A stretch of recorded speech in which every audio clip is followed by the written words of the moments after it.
So hey guys. The new series name is What If Naruto Got Harem with Pokemon? So let's start the series. The flamethrower lit up the night sky like a second sun. Naruto saw it first as a bloom of orange and red, erupting from somewhere deep in the forest outside Jiraiya's property. The light painted the undersides of the clouds in shades of blood and fire, and for one breathless moment, the 12-year-old thought it was beautiful. Then he heard the scream. It wasn't a human sound. It was something older, something that had been forged in battles long before Naruto was born. It was the cry of a Pokemon that had faced death before and knew, with absolute certainty, that it was facing it again. Naruto's feet were moving before his brain caught up. He burst through the back door of the cabin, his sandals slapping against the wooden porch, then hitting the dirt path that led toward the tree line.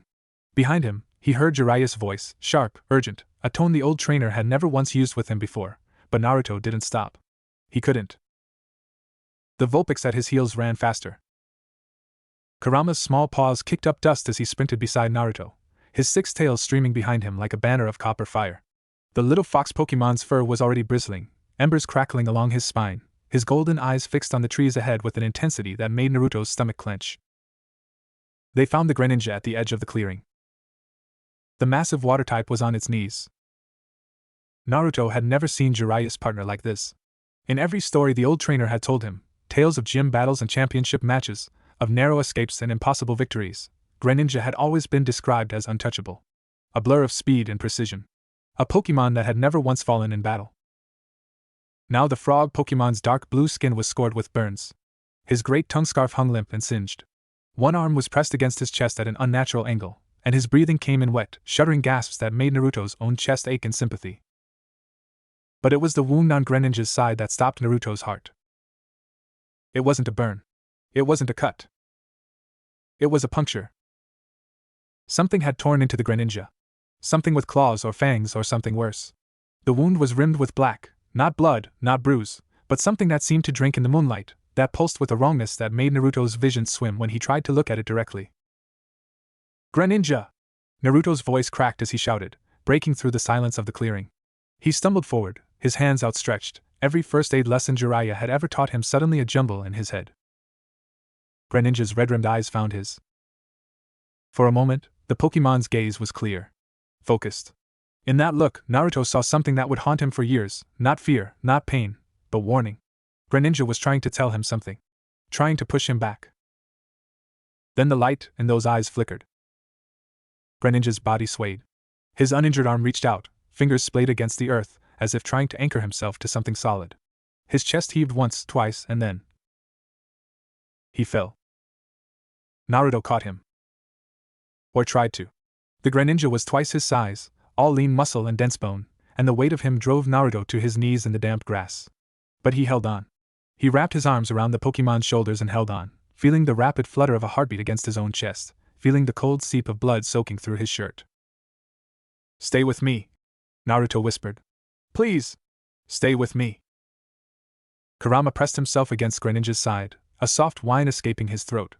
The Vulpix's fur was blazing now, not with fire but with something else, something that made the air around them shimmer with heat.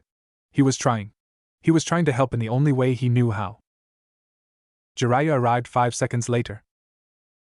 The old trainer moved like a man half his age, his robes flying behind him, a medical kit already in his hands. His face was pale beneath his mane of white hair, but his hands were steady as he knelt beside Naruto and began assessing the damage. "What happened?" Naruto demanded. His voice was too loud, too sharp. "Who did this?" Jeriah didn't answer immediately. His fingers moved across Greninja's wounds with practiced precision, applying pressure, checking for deeper damage. When he finally spoke, his voice was low and tight. "Team Rocket." The words hung in the air like smoke. Naruto knew the name. Everyone knew the name. A criminal organization that had been operating in the shadows for decades, poaching rare Pokemon, running illegal operations, always one step ahead of the authorities. But in the stories Jeriah told, Team Rocket were obstacles. Annoyances. The kind of villains that got foiled by a clever trainer and a well-timed thunderbolt. Nothing about this said annoyance. They were hunting something. Jeriah continued, his hands never stopping their work. Something in the forest. I went to investigate. Greninja and I. He stopped. Swallowed. We found them. Kurama's whine grew louder. The Vulpix had pressed his entire body against Greninja's side now, his small form trembling with effort. A soft glow was beginning to emanate from his fur, not the harsh orange of a flamethrower, but something gentler. Something warmer. Naruto felt it too. A pulse of heat that seeped into his bones, that pushed back against the cold dread coiling in his stomach. "Kurama!" he breathed. The Vulpix didn't look at him. His golden eyes were fixed on Greninja's face, and there was something in his expression that Naruto had never seen before. Something ancient. Something that looked almost like recognition. "We need to get him to a Pokemon Center," Jeriah said. He was already moving, already gathering Greninja's limp form into his arms. "Now." Naruto scrambled to his feet. "Let me help." "No." The word was a door slamming shut. Jeriah looked at him then, really looked, and for the first time, Naruto saw the fear behind the old trainer's eyes. Not fear of what had happened. Fear of what almost had. "You stay here," Jeriah said. "Kurama stays with you." "But..." "Naruto." Jiraiya's voice cracked. Just slightly. Just enough for Naruto to hear the grandfather he'd never had in those 2 syllables. "Please."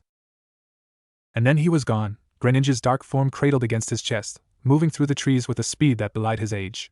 The forest swallowed them whole, and Naruto was left standing in the clearing with nothing but the fading warmth of Kurama's fur, and the echo of Greninja's scream ringing in his ears.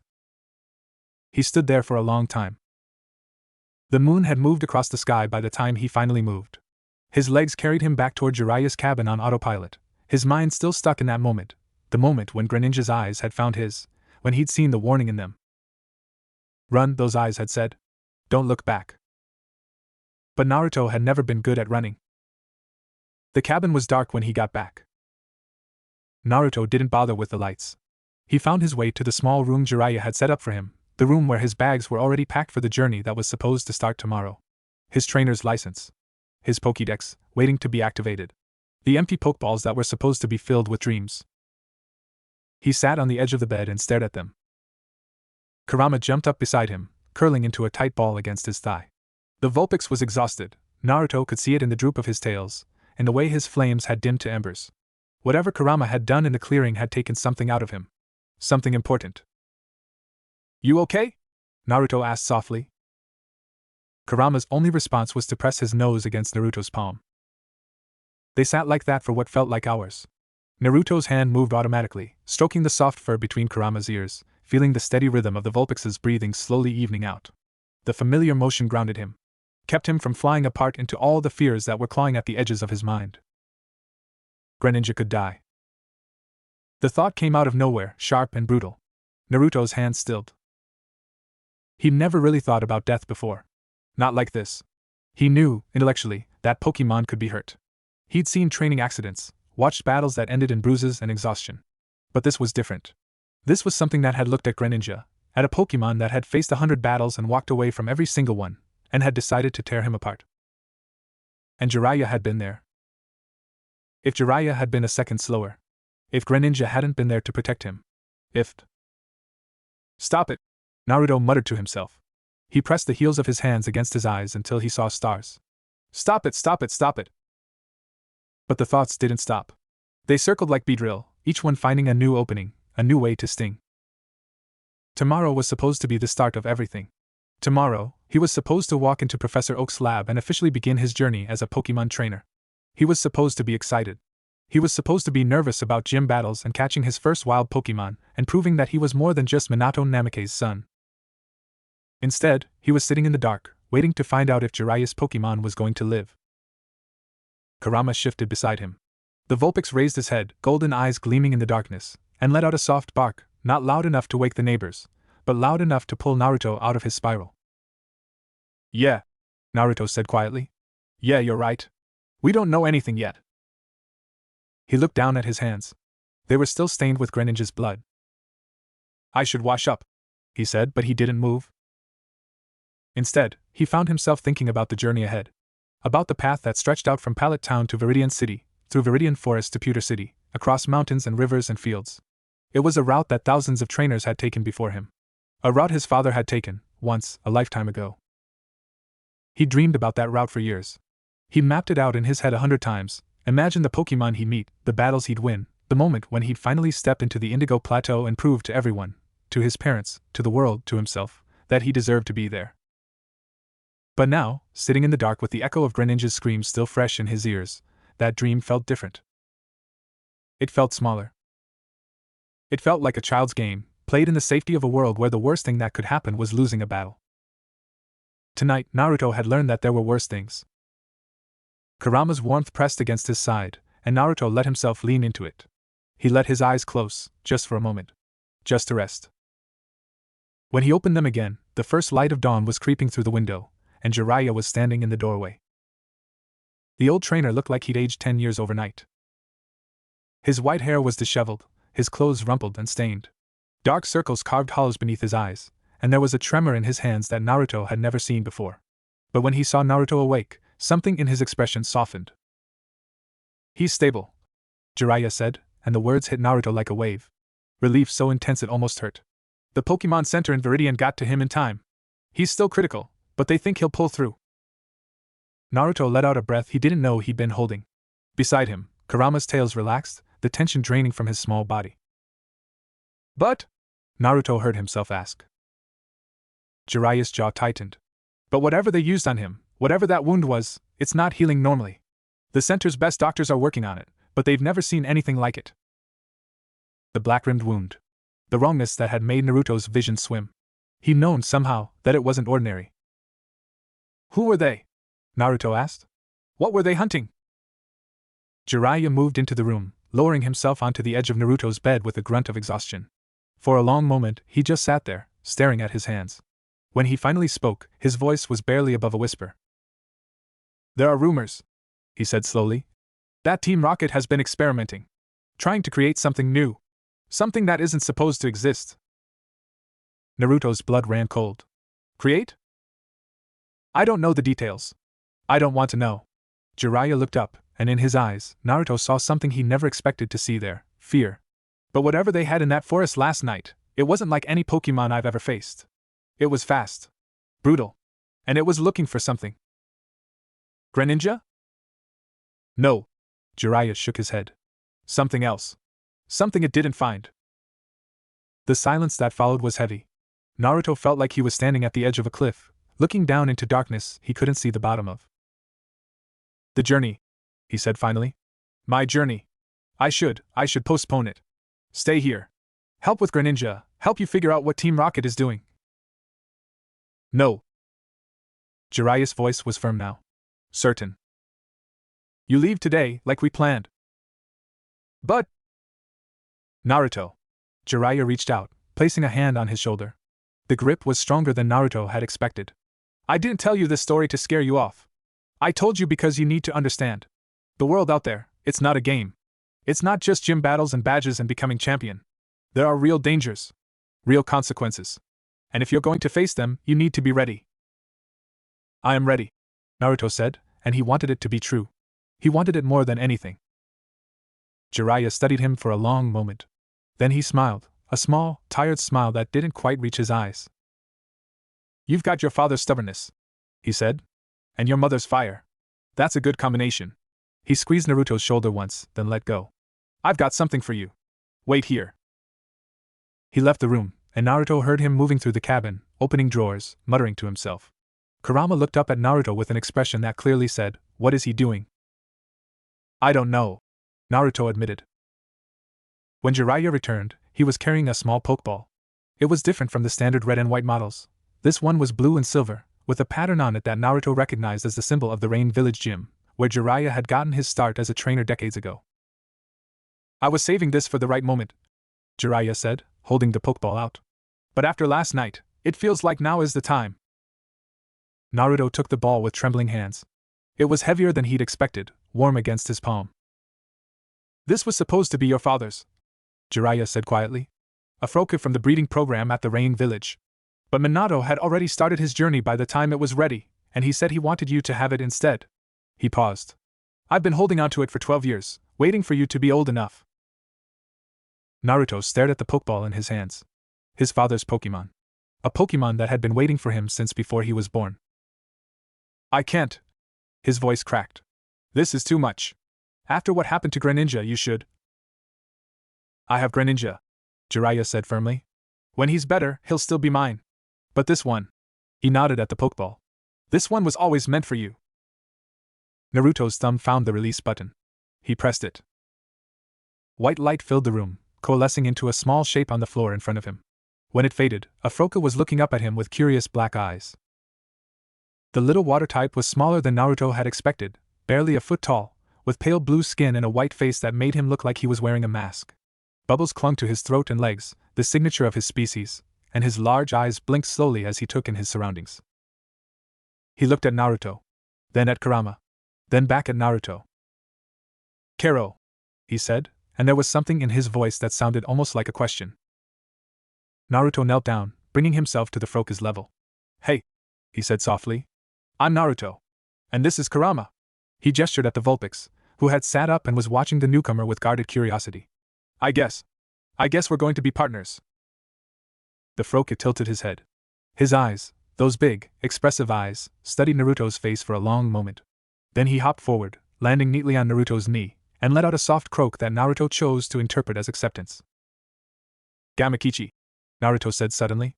I'm going to call you Gamakichi. He didn't know why the name came to him. It just felt right. It felt like something that had been waiting in the back of his mind for this exact moment. The Froki, Gamakichi, croaked again, louder this time, and Naruto felt something loosen in his chest. A tension he hadn't even realized he'd been carrying since last night. Jeriah was watching them with an expression that Naruto couldn't quite read. Pride, maybe? Or something sadder? He's a good one, Jeriah said. Stubborn. Independent. Doesn't listen to anyone he doesn't respect. He smiled. You'll get along fine. Naruto looked up at him, and for a moment, he was just a kid again. Just a boy on the edge of a journey, with his whole life stretched out in front of him, full of possibility and fear in equal measure. I don't know if I'm ready, he admitted. Jiraiya's smile softened. No one ever is. That's the point. He reached into his pocket and pulled out something else, a small leather-bound notebook, worn soft with age. He pressed it into Naruto's hands. My training notes, he said. Everything I learned about raising water types. Froka, Frogadier, Greninja. Their moves, their habits, what to feed them, how to train them. It's all in there. Naruto opened the notebook, flipping through pages filled with Jiraiya's messy handwriting, diagrams of battle formations, notes on evolution conditions. It was a lifetime of knowledge, pressed between two covers. Jeriah. Naruto's voice was thick. I don't know what to say. Don't say anything.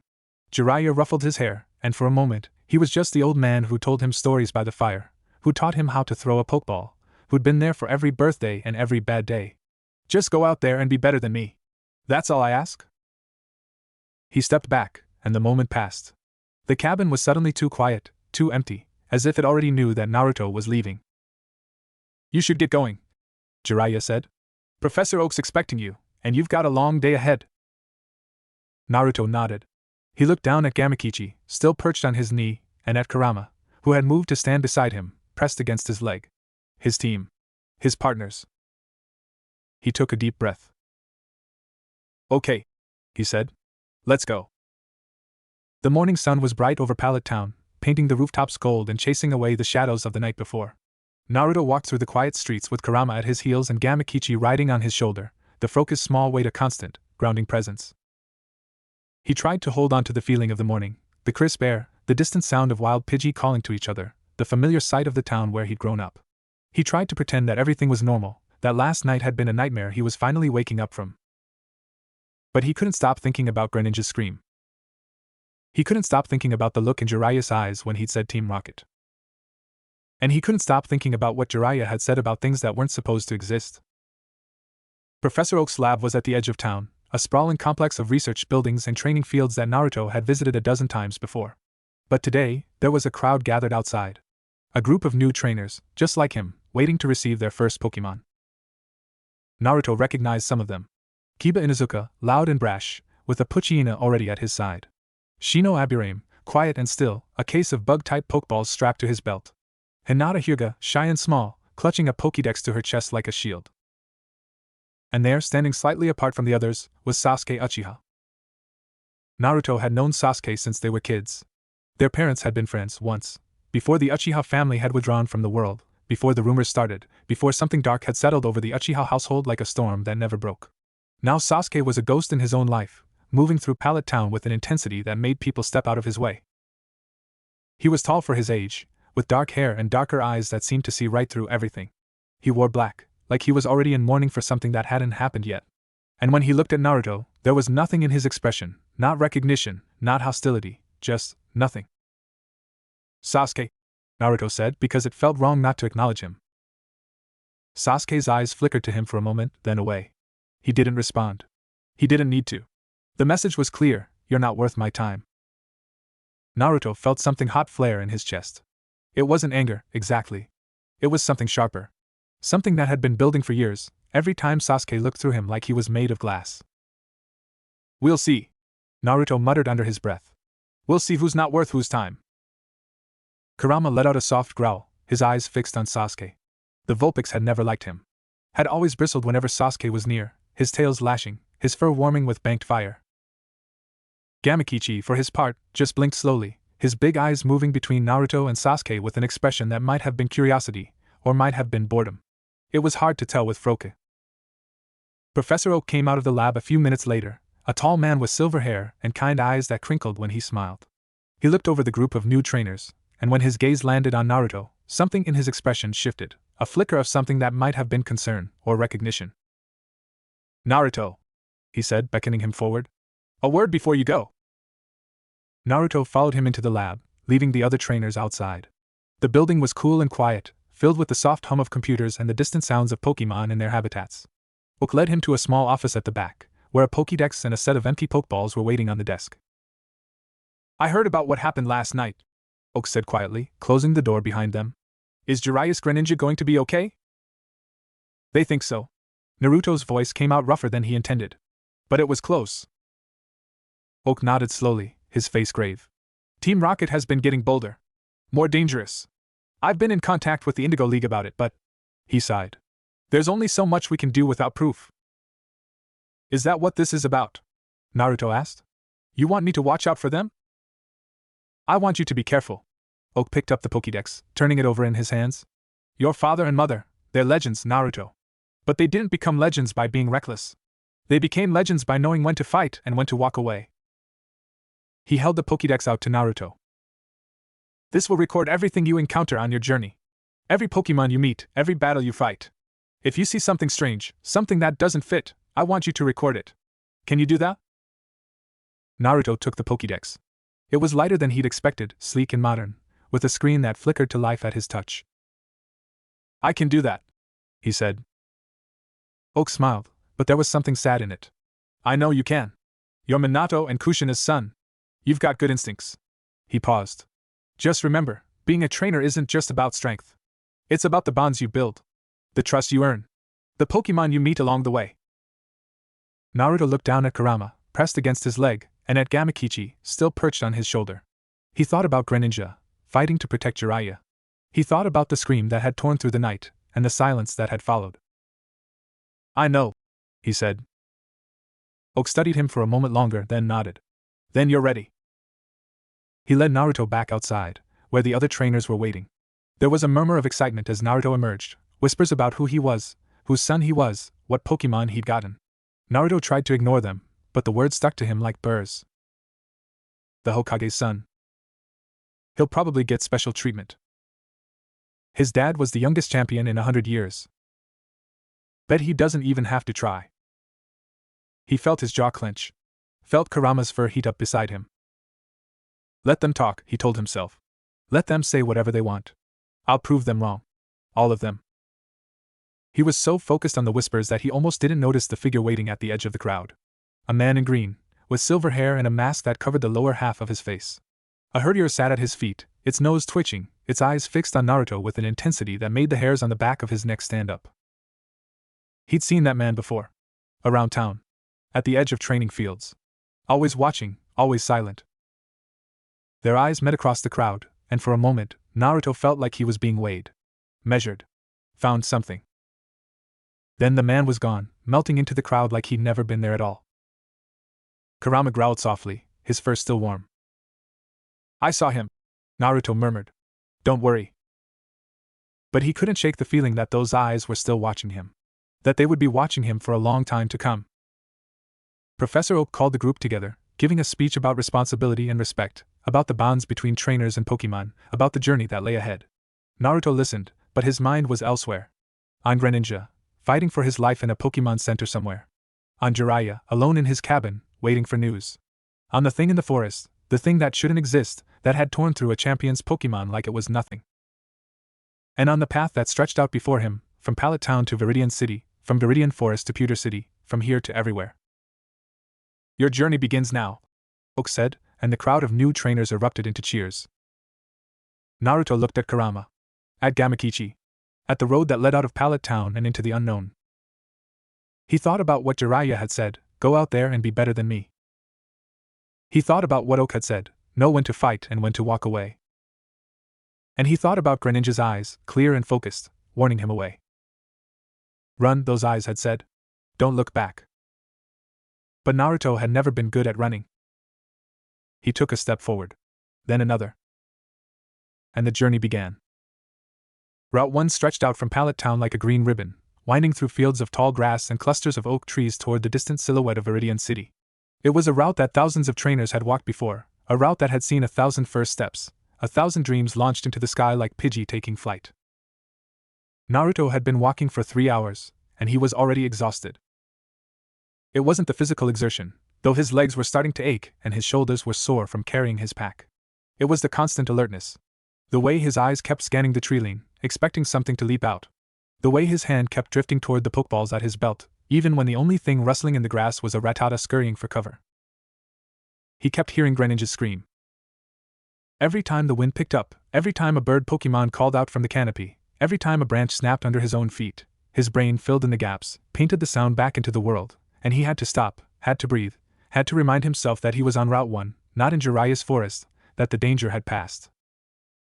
Gamakichi made a soft sound from his shoulder, and Naruto realized he'd stopped walking again. Sorry, he muttered. Just thinking. The Froake's big eyes studied him for a moment. Then, with a croak that sounded almost dismissive, he reached out and tapped Naruto's cheek with one small, bubble-covered hand. Pay attention, the gesture seemed to say. We're on a journey. Not a funeral march. Naruto couldn't help but smile. Yeah? I hear you. Kurama, walking at his heels, let out a huff of agreement. The Vulpix had been quiet all morning, his senses stretched outward, his tails low and alert. But he wasn't looking for danger. He was looking for something else. Naruto noticed the way Kurama's nose twitched whenever they passed a particularly promising patch of grass. The way his ears perked up at certain sounds, then flattened again in disappointment. You're looking for something, Naruto said. What is it? Kurama glanced up at him, then back at the field beside them. He let out a soft bark, and Naruto got the distinct impression that the Vulpix was telling him to be patient. You know, for a Pokemon that can't talk, you're very opinionated, Naruto said. Kurama's response was to turn his back and sit down, tails flicking indignantly. Gamakichi made a sound that might have been a laugh. They walked on. The first wild Pokemon encounter happened just before noon.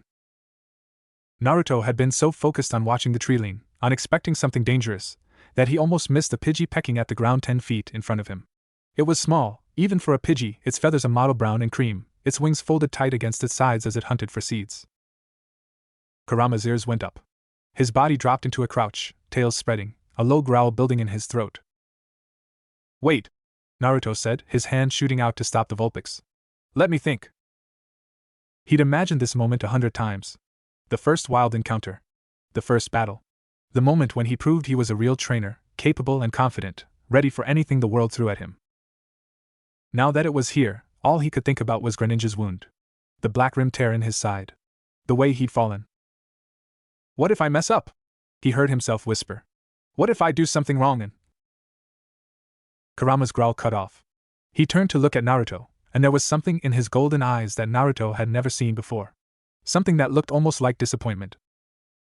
The Vulpix took a step toward the Pidgey. Then another. His tails rose, the tips beginning to glow with the telltale heat of an ember attack. No, Naruto said, more firmly this time. Kurama, stop. The Pidgey looked up.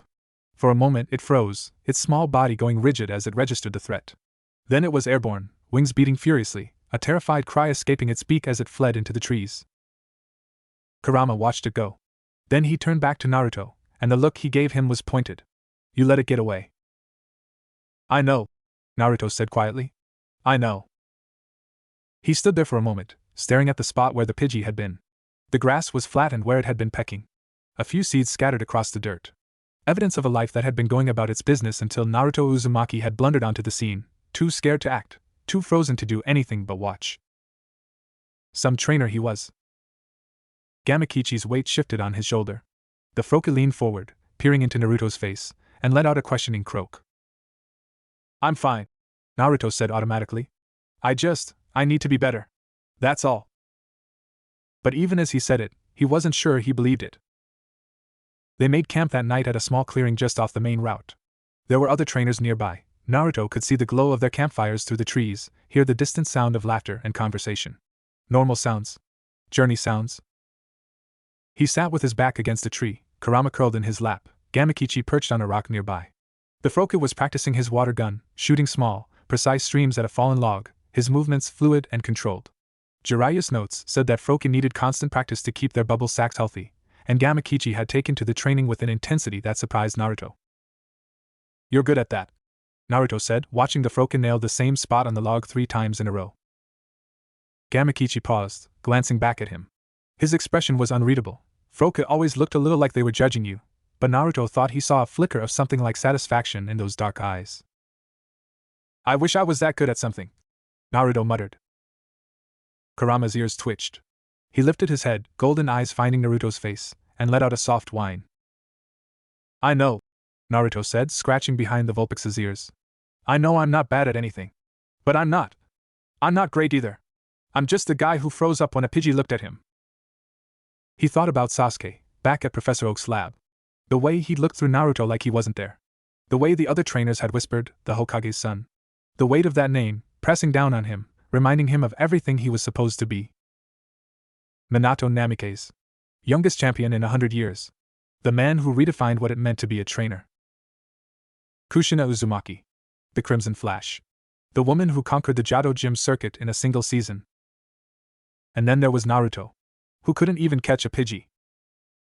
He pulled out Jiraiya's notebook, flipping through the pages by the light of Kurama's flames. There was so much information here, movesets, evolution requirements, battle strategies. Jeriah had spent his whole life learning these things, perfecting them. And he'd given them to Naruto like they were nothing. Be better than me, he'd said. But what if Naruto couldn't be? What if he was just average? What if all the expectations, all the hopes, all the dreams that people had pinned on him since the day he was born, what if they were all too heavy for him to carry? Gamakichi hopped off his rock and landed on Naruto's knee. The Froka looked up at him, and for a moment, his expression shifted. The mask-like face softened, just slightly, and there was something in his eyes that Naruto hadn't expected to see there. Understanding. You get it, don't you? Naruto asked quietly. You know what it's like to have people expect things from you. Gamakichi's response was to reach up and tap Naruto's chest, right over his heart. It's not about them, the gesture seemed to say. It's about what's in here. Naruto let out a breath he didn't know he'd been holding. Yeah. Maybe you're right. He looked down at Kurama, still curled in his lap, still warm against his chest.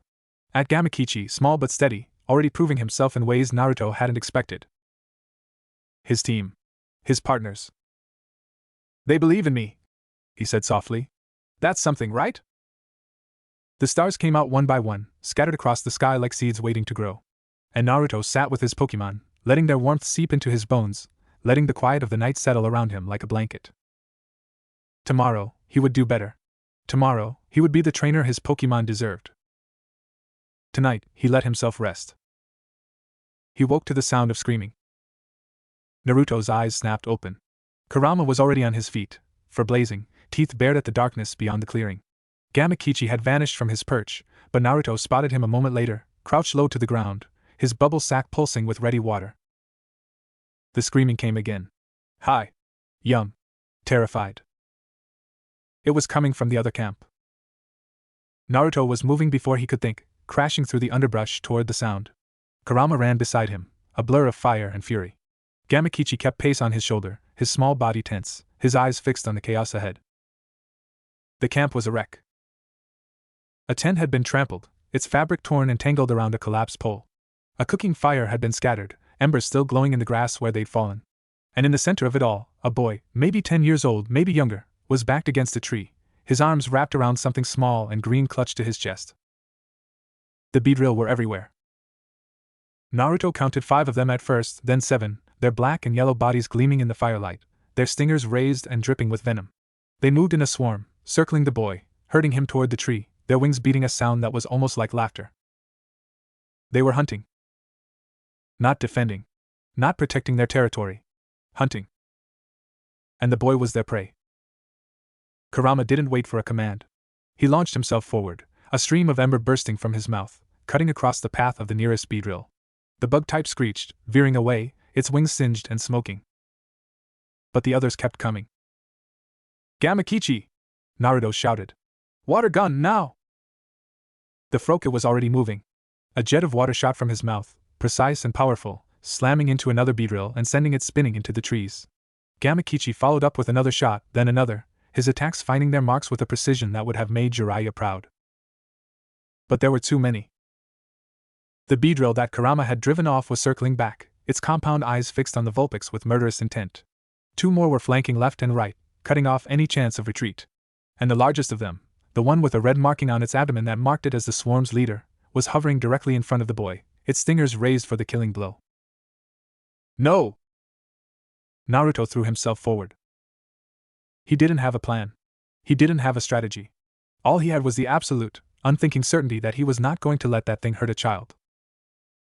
His body hit the beedrill's side just as it was about to strike. The impact sent them both tumbling across the clearing, Naruto's arms wrapped around the Pokemon's thorax, his fingers digging into the chitinous armor. The beedrill screeched, its stingers stabbing wildly, trying to find purchase. One of them caught Naruto's arm. The pain was immediate and intense, a burning that spread from his forearm up to his shoulder like liquid fire. He screamed, his grip loosening, and the beedrill threw him off, sending him crashing into the remains of the tent. "Naruto!" The boy's voice, high and frightened. "Naruto, your arm!" He looked down. A gash ran from his elbow to his wrist, the edges already turning an ugly purple-black. The venom was spreading, he could feel it, could feel the heat of it racing through his veins, making his vision blur and his thoughts scatter. But he couldn't stop. Not yet. Kurama was still fighting, his ember attacks keeping the beedrill at bay, but he was tiring. Naruto could see it in the way his flames flickered, the way his movements were slowing. And Gamakichi was holding his own, but the beedrill had learned to dodge his water guns, and without a direct hit, the attacks were just buying time. They were losing. Naruto pushed himself to his feet, ignoring the fire in his arm, ignoring the way the world was starting to tilt. He looked at the boy, still pressed against the tree, still clutching whatever he was holding to his chest. "The Metapod," the boy gasped, seeing Naruto's gaze. "It's my Metapod. It was almost ready to evolve, and they want to." He didn't finish. He didn't need to. Beedrill were known to prey on Metapod. The soft, defenseless bodies of the cocoon Pokemon were a delicacy to them, a source of nutrients for the swarm. And if this Metapod was close to evolving, close to becoming a Butterfree, it would be even more vulnerable. Naruto looked at the swarm. At the boy. At the Metapod, trembling in his arms. And he made a decision. "Kurama!" he shouted. "Smoke screen! Now!" The Vulpix didn't hesitate. A cloud of thick black smoke erupted from his mouth, filling the clearing, obscuring everything in a choking haze. The beedrill's wings buzzed in confusion, their coordination breaking apart as they lost sight of their prey. "Gamakichi, with me!" Naruto grabbed the boy's hand, pulling him away from the tree. "We need to get out of here!" "But the Metapod." "We're taking it with us!" They ran. Naruto's arm screamed with every step, the venom burning through his veins, but he didn't stop. He pulled the boy through the smoke, through the trees, toward the main route where there would be other trainers, other Pokemon, safety in numbers. Kurama ran beside them, his flames lighting the way. Gamakichi brought up the rear, firing water guns at any beedrill that got too close. Behind them, the swarm was regrouping. Naruto could hear their wings, could hear their angry buzzing, could feel them closing in. They weren't going to make it. The main route was still too far. The other camps were too far. And Naruto's arm was getting worse, the venom spreading, making his legs feel like lead, making his lungs struggle for air. He stumbled. Went down on one knee. The boy cried out, grabbing at his shirt, trying to pull him up. Go! Naruto gasped. Just go. Take the metapod and. No! The boy's face was streaked with tears. I'm not leaving you! The buzzing was getting louder. Closer. Naruto could see the beedrill now, their forms emerging from the smoke, their stingers raised. This is it, he thought. This is how it ends. Not in a gym battle. Not on the Indigo Plateau. In the dark, in the woods, because I was too slow, too weak, too. A blur of brown and silver shot past him. The first beedrill went down with a yelp, something slamming into its side with enough force to send it crashing into a tree. The second followed a moment later, driven back by a snarl that was pure fury. Naruto blinked, trying to focus his vision. A herdier stood between him and the swarm. The dog Pokemon was small, barely larger than Kurama, but there was something in its stance that made it look twice its size. Its teeth were bared, its hackles raised, and its eyes were locked on the beedrill with an intensity that made them hesitate. Behind the herdier, a figure emerged from the shadows. He was tall, with silver hair that fell over one eye and a mask that covered the lower half of his face. He wore green, like a forest ranger, and there was a kunai, no, a knife, in his hand that glinted in the fading firelight. The man from Pallet Town. The one who'd been watching. He moved. There was no other word for it. He didn't fight like a trainer, commanding his Pokemon from a distance. He moved with his herdier, a coordinated dance of attack and defense that left the beedrill reeling. When one of them tried to flank, the man was there, his knife flashing, not to kill but to wound, to drive back, to create openings that the herdier exploited with brutal efficiency. It was over in less than a minute. The last beedrill fled into the trees, its wings damaged, its stingers broken. The rest of the swarm had already scattered, their cohesion destroyed, their hunting instinct replaced by the primal need to survive. The man stood in the center of the clearing, his breathing steady, his eyes scanning the darkness for any remaining threats. The herdier sat at his feet, panting slightly, its tail wagging once before it went still. Only then did the man look at Naruto. "You're injured," he said. His voice was low, calm, as if he hadn't just dismantled a beedrill swarm single-handedly. "Let me see." He knelt beside Naruto, gently taking his arm. His fingers were cool against Naruto's burning skin, his touch professional as he examined the wound. "The venom is spreading," he said. "You need an antidote. There's a Pokemon Center in Veridian. We need to get you there quickly." "The boy," Naruto started. "I'm fine." The boy was already at his side, the metapod still clutched to his chest. "But your arm, it looks really bad." "I've had worse," Naruto said, though he'd never had anything close to this. The man's eyes, the one visible eye, dark and hooded, studied him for a moment. Then, without a word, he pulled a small case from his pocket and removed a syringe. "This will slow the venom," he said. "It won't cure it, but it will give us time." He injected it into Naruto's arm before Naruto could react. The effect was almost immediate. The burning faded to a dull ache, the blurriness in his vision began to clear. He let out a breath he hadn't realized he'd been holding. "Who are you?" he asked. The man stood, putting the syringe away. "Someone who was in the right place at the right time." "That's not an answer."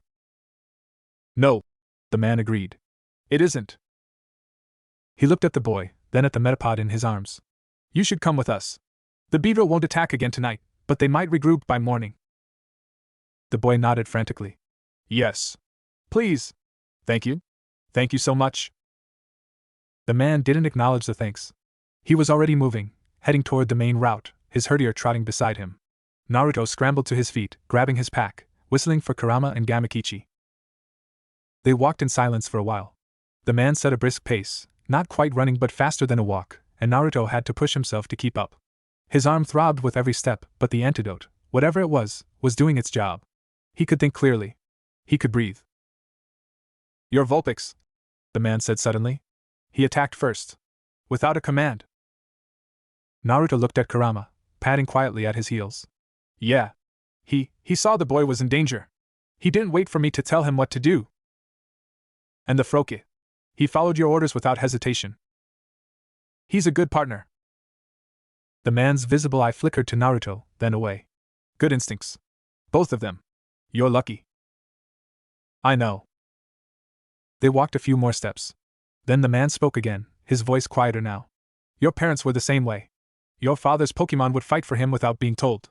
Your mother's too. It's not something that can be taught. It's something that's earned. Naruto's step faltered. You knew my parents? I knew of them. A pause. Everyone did. They emerged onto the main route, and Naruto could see the lights of Veridian City in the distance, glowing against the night sky like a promise. The boy let out a sob of relief, clutching his metapod tighter, and Naruto felt something loosen in his chest. They were going to make it. You should know, the man said, and his voice had changed. Grown harder. The Beedrill attack wasn't random. They were driven. Controlled. Something pushed them out of their territory and into the route. Naruto's blood ran cold. Team Rocket? The man didn't answer. But he didn't deny it either.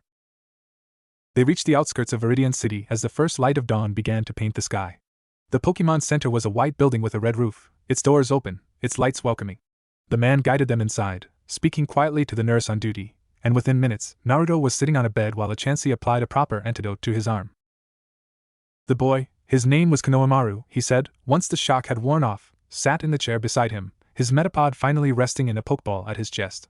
He kept looking at Naruto with wide, grateful eyes, and Naruto didn't know how to handle it. You saved us, Konohamaru said for the 5th time. You ran right into them. I thought you were going to. But I didn't, Naruto said. We're both fine. That's what matters. Konohamaru shook his head. No, you don't get it. I was so scared. I couldn't move. I just stood there, and they were going to. He stopped, his voice breaking. And then you came. You just came running in, and you didn't even have a plan, and you got hurt, and I'd do it again, Naruto said simply. He surprised himself with the words. But as soon as he said them, he knew they were true. He thought about Greninja, throwing himself between Jeriah and whatever had attacked them. He thought about Kurama, launching himself at the Beedrill without waiting for a command. He thought about Gamakichi, precise and steady, following every order without hesitation. That was what it meant to be a trainer. Not just to command. To protect. To stand between danger and the things that mattered, no matter the cost. He thought about the name he carried. The weight of it. The expectations. And for the first time, he thought maybe it wasn't a weight he had to carry alone. You should get some rest, he told Konohamaru. We both should. The boy nodded, curling up in the chair, the pokeball with his metapod clutched in his hands. Within minutes, he was asleep. Naruto lay back on the bed, staring at the ceiling. Kurama had curled up at his feet, exhausted but content. Gamakichi was on the bedside table, his big eyes closed, his breathing slow and even. The door opened, and the silver-haired man stepped inside. He stood at the foot of the bed, looking down at Naruto with an expression that might have been approval, or might have been something else entirely. You did well tonight, he said. You were reckless. You were unprepared. But you didn't run. That matters. Who are you? Naruto asked again. Why were you following us? The man was quiet for a long moment. Then he reached up and lowered his mask, just enough for Naruto to see the rest of his face. He was younger than Naruto had expected. Not much older than Naruto's parents, maybe, but there was something in his eyes that made him look ancient. A weight that had been carried too long. My name is Kakashi Hatake, he said. Your father asked me to watch over you. To make sure you were safe. Naruto sat up, ignoring the twinge in his arm. My father? He knew this journey wouldn't be easy. He knew there were dangers you might not be ready for. Kakashi's eye crinkled, and for a moment, Naruto thought he might be smiling. He also knew you'd probably hate the idea of someone watching over you. So he asked me to keep it quiet. Naruto didn't know what to say. Anger warred with gratitude in his chest, confusion with something that might have been relief. I don't need a bodyguard, he said finally. No, Kakashi agreed. You don't. Tonight proved that. He pulled his mask back up, covering his face once more. But you might need someone to help you figure out what you're walking into. The world is changing, Naruto. Team Rocket is changing. And if you're going to face what's coming, you're going to need more than good instincts. He turned to leave, then paused at the door. Your parents were great trainers, he said without looking back. But they were greater people. That's what made them strong. Not their battle records. Not their badges. The bonds they built. The people they protected. He glanced over his shoulder, and for a moment, his eye was warm. You've got that same fire. Don't let anyone tell you it's not enough. He was gone before Naruto could respond, the door closing softly behind him. Naruto lay back against the pillows, staring at the ceiling. Kurama shifted at his feet, letting out a contented sigh.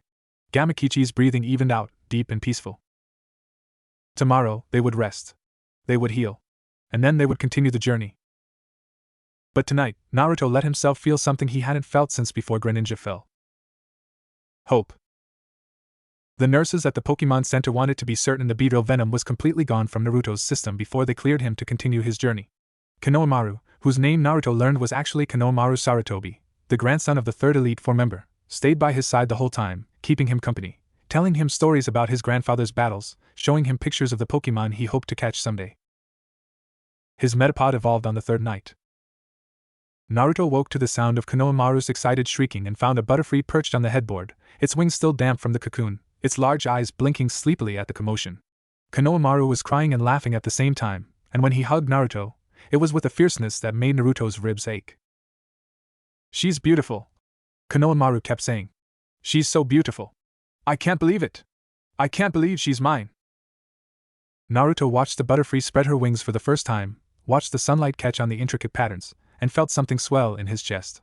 This was what it was supposed to be about. Not the battles. Not the badges. This. The moment when something you'd protected, something you'd cared for, became something more. He thought about his own Pokemon. Kurama, who had been with him since he was old enough to walk. Gamakichi, who was still learning, still growing, still finding his place. They were on a journey together. All of them. And no matter what came next, that was something worth protecting. When Naruto finally left Veridian City, he had a new Pokédex entry for the Butterfree, a handwritten note from Konohamaru's grandfather thanking him for saving his grandson, and a small bag of supplies that Kakashi had left at the Pokemon Center desk with no explanation. He also had a destination. Veridian Forest stretched out before him, a wall of green that seemed to swallow the light. It was the first real challenge on the Kanto circuit, a maze of ancient trees and winding paths that had turned back more than one aspiring trainer. The story said it took 3 days to cross if you knew the way. Longer if you got lost. Naruto had no intention of getting lost. But he also had no intention of taking the easy path. The main route goes around the forest, Kakashi had told him, appearing at the Pokemon Center desk as Naruto was checking out. It's longer, but safer. The beedrill in the forest are more aggressive this time of year. More territorial. And the other way? Naruto had asked. Kakashi's eye had crinkled. Faster. More direct. But you'll have to earn your way through. Naruto had looked at Kurama, sitting alert at his feet. At Gamakichi, perched on his shoulder, already eyeing the forest with something that looked like anticipation. We'll take the forest, he'd said. Kakashi had nodded, as if he'd expected nothing less. The herdier will be watching. Call if you need help. It wasn't quite a threat, and it wasn't quite a promise. It was something in between, a safety net that Naruto didn't want but couldn't quite bring himself to refuse. The forest closed around them like a living thing. The trees were ancient here, their trunks wider than Naruto was tall, their branches weaving together overhead to form a canopy that filtered the sunlight into shifting patterns of green and gold. The air was thick with the smell of damp earth and growing things, heavy and humid, and every step brought a new sound, the chirp of a weedle, the rustle of a pidgey in the underbrush, the distant buzz of something larger moving through the leaves. Naruto kept his hands on his pokeballs and his eyes on the path. Or what passed for a path. The trail had been worn by generations of trainers, but the forest was reclaiming it, roots pushing up through the dirt, ferns spreading across the way, branches reaching down to snag at clothes and hair. More than once, Naruto found himself having to double back, to find a way around a fallen log or a patch of ground that had become too soft to walk on. Gamakichi proved to be an invaluable guide. The Frokia had spent his early life in the breeding program at Rain Village, where the forests were dense and the training grounds were designed to mimic the conditions of the wild. He knew how to read the moss on the trees, how to find the path that animals had worn through the underbrush, how to tell which way the water flowed and what that meant for the terrain ahead. You're like a little compass, Naruto said, watching Gamakichi scout ahead, his small form barely visible through the ferns. The Frokia paused, looking back at him with an expression that clearly said obviously. Kurama, who had been unusually quiet since they entered the forest, suddenly went still. His ears flattened against his skull. His tails dropped. A low growl built in his throat, and Naruto felt the temperature around them spike by several degrees. What is it? Naruto whispered. Kurama's growl deepened. His eyes were fixed on a dense thicket to their left, where the shadows seemed to pool like dark water. Naruto reached for Gamakichi, pulling the Froka back toward him. "Get ready," he murmured. "Something's out there." The thicket rustled. A spinnerack dropped from the branches above them.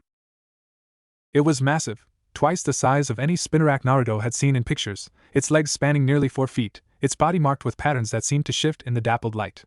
Its 8 eyes gleamed red, fixed on Kurama with an intensity that made Naruto's skin crawl. But it wasn't alone. Behind it, half hidden in the shadows, Naruto could see the glint of more eyes. More legs. A whole nest of them, waiting in the darkness, watching. Spinnerack are ambush predators, Jeriah's notes had said. They build webs across the paths, wait for something to get caught, then strike. They're not usually aggressive toward trainers, but in large numbers, they can be dangerous. Large numbers. Naruto looked at the spinnerack in front of them, then at the shadows behind it. The word large didn't quite cover it. "Okay," he breathed. "Okay. New plan. We go around." But when he tried to back away, his foot caught on something. He looked down. A web, thin as silk and almost invisible in the dim light, stretched across the path behind him. And as he watched, more webs began to appear, threads connecting tree to tree, branch to branch, closing off the path in both directions. They were trapped. Kurama's fur ignited. The spinnerack hissed, recoiling from the sudden light, but it didn't retreat. None of them did. They were waiting. Watching. Letting the web do its work. "They're hurting us," Naruto realized. "They're trying to push us deeper into the forest." The question was, toward what? Gamakichi was already moving, his water gun cutting through the nearest web, creating a gap in the barrier behind them. But more threads were being spun even as he watched, more spinnerack emerging from the shadows to repair the damage, to reinforce the trap. "We need to break through," Naruto said. "Kurama, Ember on the webs. Gamakichi, cover him. Don't let them get close." Kurama's flames burst forth, orange and red, licking at the silken threads. The webs caught instantly, burning away in a flash of light and smoke. But the spinnerack were ready. They pressed forward, ignoring the fire, their legs reaching for Kurama, for Naruto, for anything they could grab. Gamakichi's water gun sent the first wave reeling, but more kept coming. They were everywhere now, crawling down from the branches, emerging from the underbrush, their eyes gleaming in the firelight. Naruto grabbed Kurama, pulling him back. "We need to move! Now!" They ran. The path was a blur of green and brown, the webs closing in around them, the spinnerack screeching behind them. Gamakichi fired water gun after water gun, keeping the closest pursuers at bay. Kurama's flames cut a path through the webs, but more were always waiting, always spinning, always trapping. Naruto's lungs burned. His legs ached. The wound on his arm, still healing, throbbed with every step. But he didn't stop. He couldn't stop. They burst through a curtain of webs and into a clearing, and stopped. The tree in the center of the clearing was dead. It rose from the ground like a monument to something that had once been great, its bark blackened and cracked, its branches bare against the canopy above. And wrapped around its trunk, so thick that they almost looked like part of the tree itself, were the webs. They covered everything. The trunk. The branches. The ground for 20 feet in every direction. They were old webs, abandoned webs, but they were massive, thicker than Naruto's arm in some places, woven into patterns that seemed almost intentional. In the center of the largest web, something moved. Naruto saw it then. An Ariados twice the size of the spinnerack, its body marked with patterns that seemed to glow in the dim light. It was the queen. The heart of the nest. And it was looking directly at him. Behind them, the spinnerack had stopped. They were waiting. Watching. Letting their queen decide what happened next. Kurama stepped in front of Naruto. The Vulpix was small, so small compared to the Ariados, compared to the swarm that surrounded them. But when he stood in front of Naruto, his fur blazing, his teeth bared, his tail spread wide, he looked like something that could burn the whole forest down if he had to. The Ariados tilted its head, 8 eyes fixed on the little fox. For a long moment, nothing moved. Then, slowly, the Ariados turned. It began to climb back up the dead tree, its legs finding purchase on the ancient webs, its body disappearing into the shadows of the branches above.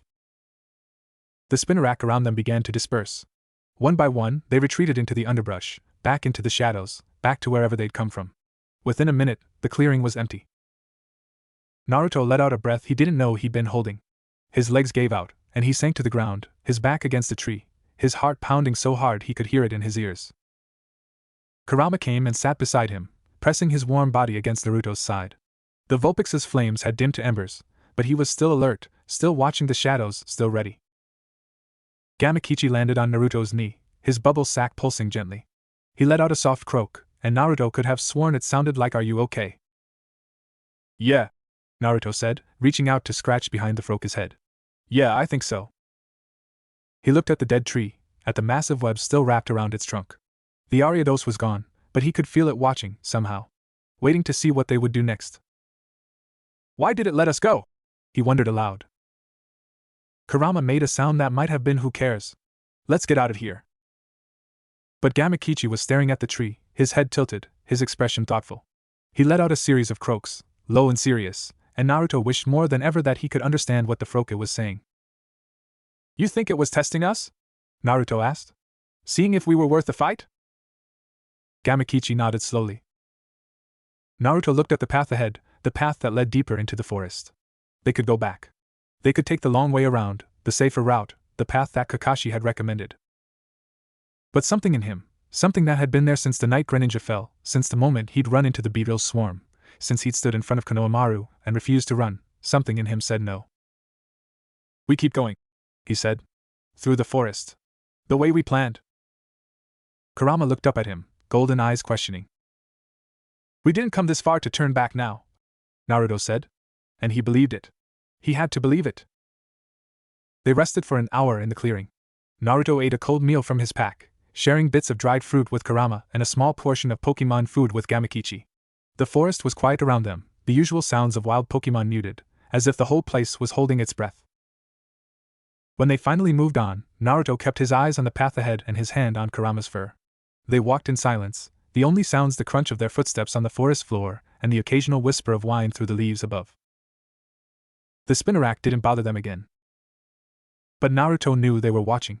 He could feel their eyes on him, following his progress, reporting back to their queen. And he knew, with a certainty that settled in his bones, that the Ariados' decision to let them go hadn't been mercy. It had been recognition. They made camp that night at a small stream, where the trees opened up enough to let a sliver of moonlight through. Naruto built a small fire, carefully, watching for any sign of webs in the branches above, and sat with his back against a rock, his Pokemon close beside him. Gamakichi was in the stream, practicing his water gun on a moss-covered stone. The Froke had been quiet since the encounter with the Ariados, his movements more deliberate, his eyes sharper. He was thinking about something, turning it over in his mind, and Naruto didn't want to interrupt. Kurama was curled in his lap, his warmth a steady comfort against the chill of the forest night. The Vulpix's fur had returned to its normal copper color, the flames banked for now, but his ears kept twitching at every sound, his nose twitching at every scent. "Are we being followed?" Naruto asked quietly. Kurama's ear twitched again, but he didn't otherwise respond. "That's not a no," Naruto muttered. He thought about Kakashi, somewhere in the forest, watching. He thought about the Ariados, in its web, waiting. He thought about the beetle swarm, driven out of their territory, controlled by something that shouldn't exist. And he thought about what Jeriah had said, in the quiet of the morning after Greninja fell. The world out there, it's not a game. He understood that now, in a way he hadn't before. The beetle attack, the spinnerack ambush, the Ariados' silent judgment, these weren't obstacles to be overcome on the way to gym battles and badges. They were lessons. Warnings. Tests of something deeper than strength. "Kurama," he said softly, "when we first saw that Pidgey back on Route 1, you wanted to fight it. Why?" The Vulpix lifted his head, golden eyes meeting Naruto's. For a moment, Naruto saw something in them, a memory, maybe, or an understanding that was too big for words. Then Kurama did something he'd never done before. He pressed his forehead against Naruto's, and Naruto felt a warmth spread through him that had nothing to do with fire. It was something older. Something deeper. Something that connected him to the little fox in a way he'd never been connected to anything before. And in that warmth, Naruto understood. Kurama had wanted to fight the Pidgey because that was what he was. What he'd always been. A protector. A fighter. The fire that burned between Naruto and the darkness. But he'd stopped because Naruto asked him to. Because their bond meant more to him than any battle. Naruto's throat tightened. "I'm sorry," he whispered. "For making you stop. For being scared. I should have trusted you." Kurama made a soft sound, nuzzling against Naruto's cheek. It wasn't forgiveness. There was nothing to forgive. It was acceptance. Understanding. The same thing the Ariados had shown them in the clearing. They were on this journey together. All of them. And no matter what came next, they would face it together.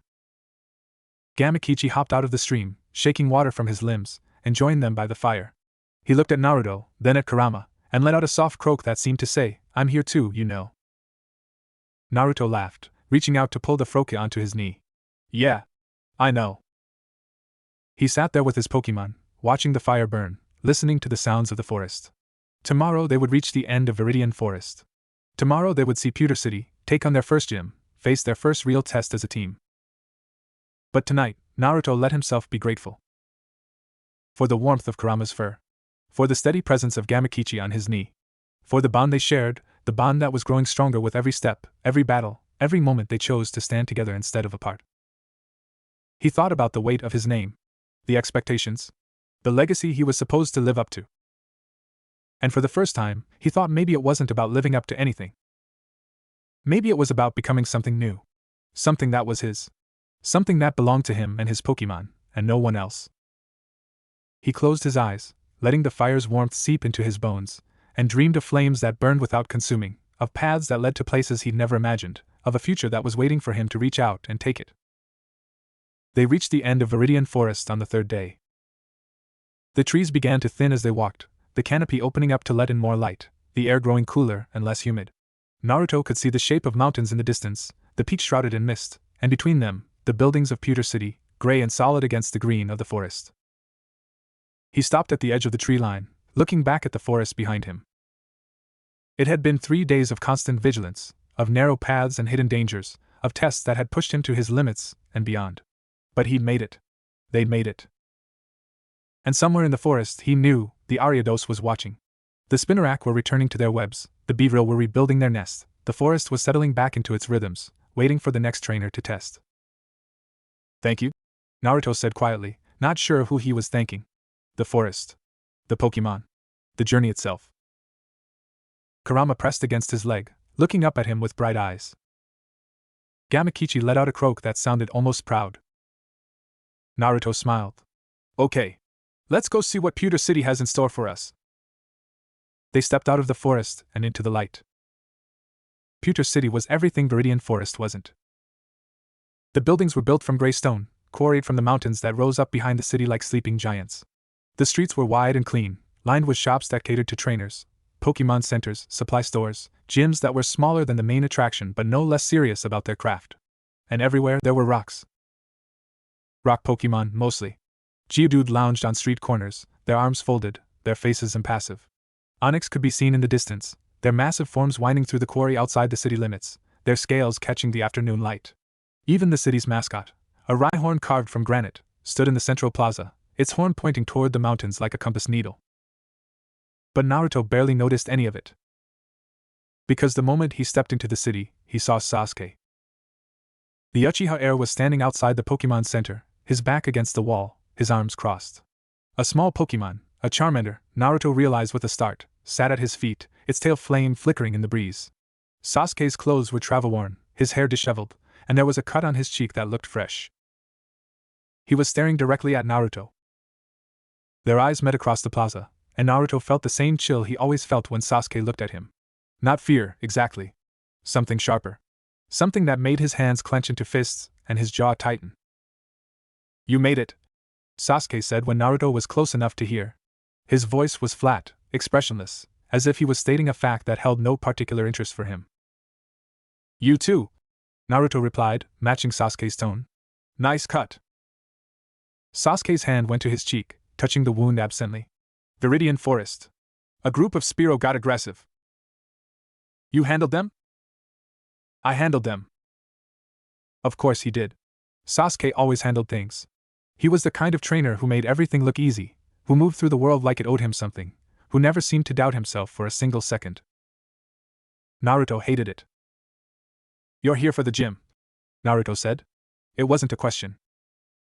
Sasuke's eyes flickered to the gym, visible at the end of the main street, its stone walls rising against the mountain backdrop. "Brock's one of the best. Beating him will mean something." "And you think you can?" "I know I can." The arrogance in Sasuke's voice should have been infuriating. Instead, it just made Naruto's resolve harden. We'll see, he said. I'm challenging him too. Sasuke's expression didn't change, but something in his posture shifted. A slight straightening of his shoulders. A narrowing of his eyes. Then I'll be watching, he said. And with that, he turned and walked into the Pokemon Center, his Charmander trotting at his heels. Naruto stood in the plaza, watching him go. Kurama let out a low growl, his fur bristling. Yeah, Naruto muttered. I feel the same way. The Pewter City gym was a fortress. It had to be, Naruto supposed, to contain the rock types that Brock trained. The walls were thick, the ceilings high, and the floor was packed dirt scattered with boulders that served as both obstacles and perches for the gym's resident Pokemon. The air was cool and dry, smelling of dust and stone, and the only light came from lamps mounted high on the walls, casting long shadows across the arena. Brock was waiting for them in the center. He was taller than Naruto had expected, broad-shouldered and solid, with dark skin and a shock of brown hair that fell across his eyes. He wore a green vest over a white shirt, and there was a calmness in his stance that spoke of years of experience, of battles won and lost, of a confidence that came from knowing exactly what he was capable of. So you're the one who made it through Veridian Forest, Brock said, his voice carrying easily across the arena. Naruto Uzumaki. I've heard about you. Naruto's stomach clenched. Yeah? Your father challenged this gym once. 20 years ago. Brock's lips curved into something that might have been a smile. He was the first trainer to beat me with a fire type. It was a lesson I never forgot. Naruto didn't know what to say to that. He hadn't known his father had faced Brock. He hadn't known much about his parents' journey at all, beyond the stories Jeriah had told him, the legends that had grown up around their names. You ready? Brock asked. Naruto looked at Kurama, at Gamakichi. They were both watching him, waiting for his lead. Yeah, he said. I'm ready. The battle was brutal. Brock sent out Geodude first, a compact mass of rock and muscle that moved with surprising speed. Naruto sent out Gamakichi, thinking that water-type moves would be effective against rock types. He was half right. Gamakichi's water gun hit Geodude square in the chest, and the rock type staggered, cracks appearing in its stony hide. But it didn't fall. It shook off the attack like a dog shaking off water, and then it was moving, arms extended, ready to strike. Rock throw! Brock commanded. Geodude's arms glowed white, and then it was hurling chunks of stone at Gamakichi, a barrage of rock that the Froakie barely dodged. One of them caught him on the leg, and Naruto heard the sickening crack of something breaking. Gamakichi! Naruto shouted. The Froakie stumbled, his left leg dragging, but he didn't fall. He turned, fired another water gun, and this time, Geodude went down. The rock type's arms folded, its eyes closing, and it lay still in the dirt. One down. Brock recalled Geodude without changing expression. Not bad, he said. But let's see how you handle this. He threw his second Pokeball, and the arena shook. Onix was massive. Its body coiled across the arena floor, segments of rock grinding against each other, its head rising high above Naruto's head. Its eyes, small, red, ancient, fixed on Gamakichi with an intensity that made Naruto's blood run cold. Gamakichi, return! Naruto recalled the Froakie, knowing he couldn't ask him to face this. Not with his leg hurt. Not like this. He looked at Kurama. The Vulpix stepped forward without being asked. His fur was blazing now, flames licking up his back, his tails spread wide. He looked small against the Onix, impossibly small, but there was something in his stance that made him seem larger. Something that said, I will not run. Kurama, Ember! Naruto shouted. The flames shot forward, striking Onix's side. The rock type roared, but it didn't slow. Its tail swept across the arena, and Kurama had to jump to avoid it, the force of the wind from the attack ruffling his fur. Onix, Rock Tomb! Stones rose from the arena floor, forming a cage around Kurama. The Vulpix dodged left then right, but the stones kept coming, boxing him in, cutting off his escape. Burn through them! Naruto yelled. Kurama's flames intensified, the ember becoming a flamethrower, a stream of fire that melted the stones to slag. He burst free, but Onix was already there, its massive head swinging down, jaws gaping. Kurama dodged, but not fast enough. Onix's head caught him, sending him flying across the arena. He hit the far wall with a sickening crunch and slid to the floor, unmoving. Kurama! Naruto was running before he knew it, crossing the arena floor, sliding to his knees beside the Vulpix. Kurama's fur was dim, his flames guttering, and there was blood on his muzzle, bright red against the copper. Get up! Naruto whispered. Please! Get up! Kurama's eyes fluttered open. He looked at Naruto, and for a moment, there was nothing in those golden eyes but pain. Then something changed. It was subtle at first, a flicker of light deep in Kurama's pupils, a warmth that spread from his core outward. His fur began to glow, not with the orange of fire but with something deeper, something that pulsed with a rhythm that matched Naruto's own heartbeat. Kurama rose. His legs were shaky, his body trembling, but he rose. He stood in front of Naruto, his fur blazing brighter than it ever had before, his teeth bared at the onyx that towered over them. And then he attacked. The flamethrower that erupted from his mouth was unlike anything Naruto had ever seen. It wasn't just fire, it was fury, it was will, it was the bond between them made manifest. It hit Onyx in the chest and the rock type screamed, its stone hide cracking, glowing red with heat. Onyx's eyes went wide. Its body began to glow, and for a moment, Naruto thought it was going to evolve, to become something even more terrifying. But the glow wasn't evolution. It was surrender. Onyx's form shrank, compacting into itself, until all that was left was a pokeball on the arena floor. Brock stood in silence for a long moment. Then he smiled. Well, he said. That was something. He walked across the arena, stepping over the scattered stones, and stopped in front of Naruto. In his hand was a small, gray badge shaped like a boulder. The boulder badge, he said. You earned it. Both of you. Naruto took the badge with shaking hands. It was heavier than he'd expected, cool against his palm. He looked at Kurama, who had collapsed against his leg, breathing hard but alive, his flames slowly returning to normal. We did it, Naruto breathed. We actually did it. Brock's smile widened. You did. But you've got a lot of work ahead of you. Your Froka's leg needs attention. And your Vulpix. He looked at Kurama, and something in his expression shifted. That was a powerful attack. More powerful than it should have been for a Vulpix's age. You should get him checked out. Make sure there aren't any side effects. Naruto nodded, scooping Kurama into his arms. The Vulpix's weight was familiar, comforting, even as it made his own exhaustion press down on him. Thank you, he said. For the battle. For the lesson. Brock waved a hand. Just doing my job. Now get to the Pokemon Center. And tell Nurse Joy I said to take good care of them. The Pokemon Center was quiet when Naruto arrived. He handed Kurama and Gamakichi over to Nurse Joy, watching as the Chansey wheeled them into the treatment area. He gave their names, their conditions, the details of the battle, and when there was nothing left to do but wait, he sank into a chair in the waiting room and let his head fall back against the wall. He was still holding the boulder badge. He looked at it now, turning it over in his fingers, watching the light catch on its gray surface. His first badge. His first real victory. It felt like nothing and everything at the same time. You look terrible. Naruto opened his eyes. Sasuke was standing in the doorway of the waiting room, his arms crossed, his expression as unreadable as ever. Thanks, Naruto muttered. You really know how to make a guy feel better. Sasuke moved into the room, taking a seat across from Naruto. His Charmander followed, curling up at his feet, its tail flame casting flickering shadows across the floor. I watched your battle, Sasuke said. From the observation deck. Naruto's stomach clenched. And you were reckless. You let your Froka take a hit he shouldn't have taken. You pushed your Vulpix past his limits. Sasuke's eyes narrowed. You almost lost. I didn't lose. No. You didn't. Sasuke leaned back in his chair, his gaze never leaving Naruto's face. But you got lucky. Brock's Onyx has been training for years. It's faced every type of attack, every strategy. The only reason you won is because your Vulpix tapped into something that shouldn't be possible. Naruto's grip tightened on the badge. What are you saying? I'm saying you don't know what you're doing. Sasuke's voice was flat, matter-of-fact. You're running on instinct and luck. And sooner or later, that's going to get someone hurt. The words hit Naruto like a physical blow. He wanted to argue, to defend himself, to tell Sasuke that he knew exactly what he was doing, that he'd earned that badge, that he was every bit the trainer Sasuke was.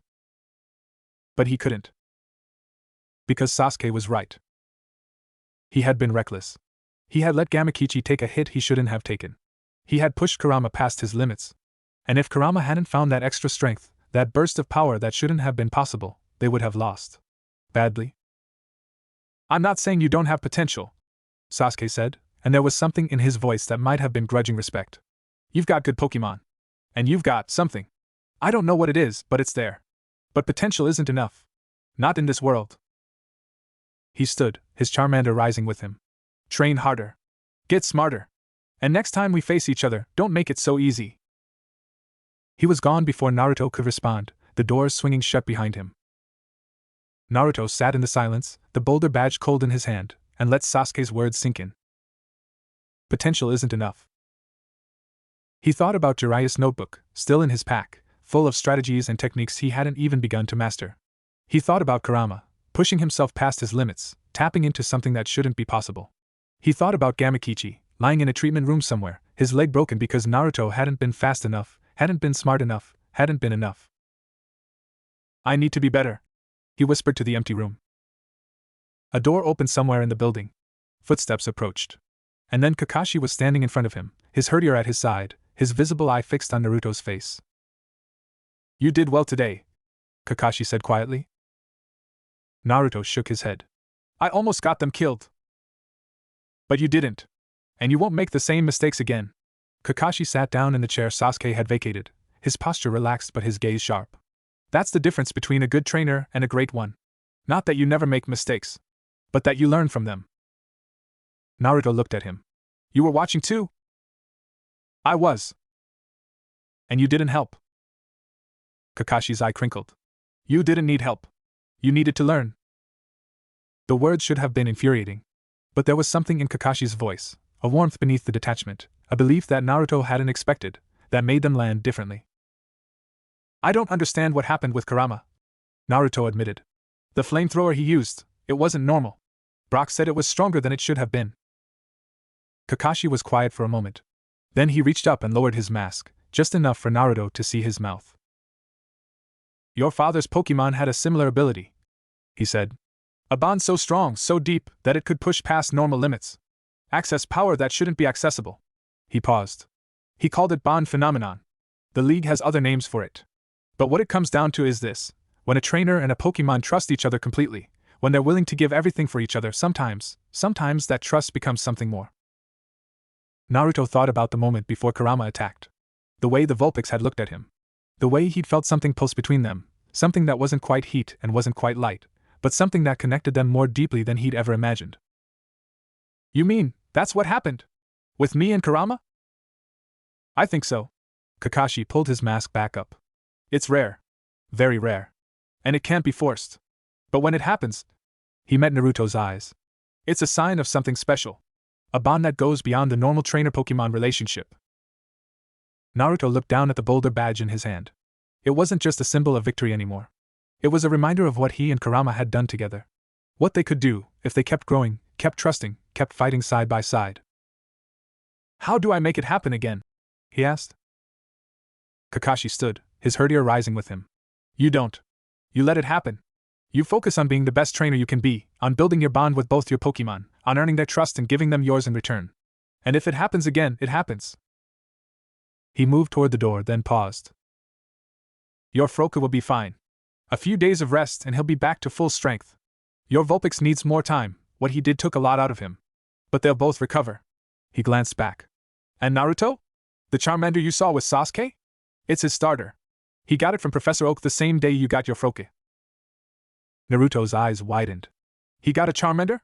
But I thought the starters were supposed to be Charmander, Squirtle, Bulbasaur. Yes. Kakashi's eye crinkled again. But Professor Oak has connections. And Sasuke's family has a history with fire types. It was the right choice for him. He left before Naruto could ask any more questions. Naruto sat in the waiting room, the boulder badge in his hand, and thought about Sasuke's Charmander. Thought about the way Sasuke had talked about the battle.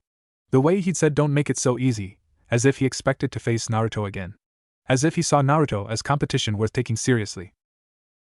It wasn't friendship. It wasn't even respect, exactly. But it was something. A recognition. A challenge. And Naruto was never one to back down from a challenge. The next 3 days passed in a blur of training and healing. Gamakichi's leg healed faster than expected, the Pokemon Center's machines working their magic on the fractured bone. By the second day, the Froka was back to practicing his water gun, his movements sharper than before, his aim more precise. Kurama took longer. The Vulpix slept for most of the first day, his body recovering from the strain of the battle. When he finally woke, his flames were dim, his movements sluggish. Nurse Joy explained that he pushed himself too hard, tapped into energy reserves that shouldn't have been accessible, and that he needed time to recover fully. Naruto spent those days sitting by Kurama's bed, reading Jiraiya's notebook, planning strategies for the battles ahead. He studied the gyms that lay between Pewter City and the Indigo Plateau, the types he'd face, the moves he'd need to counter. He made lists, drew diagrams, practiced commands in the mirror. And he watched Sasuke. The Uchiha heir was in the training yard every morning, his Charmander at his side. He worked on speed drills, on accuracy drills, on techniques that Naruto had never seen before. His movements were precise, controlled, the movements of someone who had been training for this since before he could walk. Naruto watched, and he learned. He saw how Sasuke positioned himself relative to his Pokémon, always in sight, always aware. He saw how the Charmander responded to commands instantly, without hesitation, without doubt. He saw the trust between them, the bond that had been built through years of training and care. And he thought about his own bond with Kurama, with Gamakichi, about the thing that had happened in the battle, the moment when Kurama had tapped into something deeper than strength. He couldn't force that. Kakashi had said so. But he could build the foundation. He could trust and be trusted. He could fight and be fought for. And when the time came, when the next battle pushed them to their limits, he would be ready. On the fourth day, Naruto stood at the edge of Pewter City, looking at the road that led to Cerulean City. Kurama was at his heels, his strength returned, his flames brighter than before. Gamakichi was on his shoulder, his leg fully healed, his eyes sharp and ready. Kakashi appeared at his side, as silently as always. The herdier sat at his feet, its nose twitching, its eyes fixed on the road ahead. "You're heading out," Kakashi said. It wasn't a question. "I am. Cerulean City's next. Then Vermilion. Then..." Naruto shrugged. "Wherever the road takes me." Kakashi nodded slowly. "There are things you should know. About the road ahead. About Team Rocket." Naruto turned to face him. "Tell me." "Team Rocket has been more active in the mountains between here and Cerulean. They're looking for something, I don't know what, but it's important to them. Important enough to risk exposure." Kakashi's eye was serious. "They've also been recruiting. Young trainers, mostly. Promising them power, resources, a chance to prove themselves. Some of them have taken the offer." Naruto's blood ran cold. "You think they might come after me?" "I think they know who you are. Who your parents are." Kakashi's voice was flat. "And I think they very much like to have you on their side. Or failing that, out of the way." Kurama's fur bristled. Gamakichi's grip on Naruto's shoulder tightened. "They can try," Naruto said quietly. "But I'm not going to let them win. Whatever they're planning, wherever they go, I'll be there. Stopping them. Protecting people. That's what my parents would have done. That's what I'm going to do."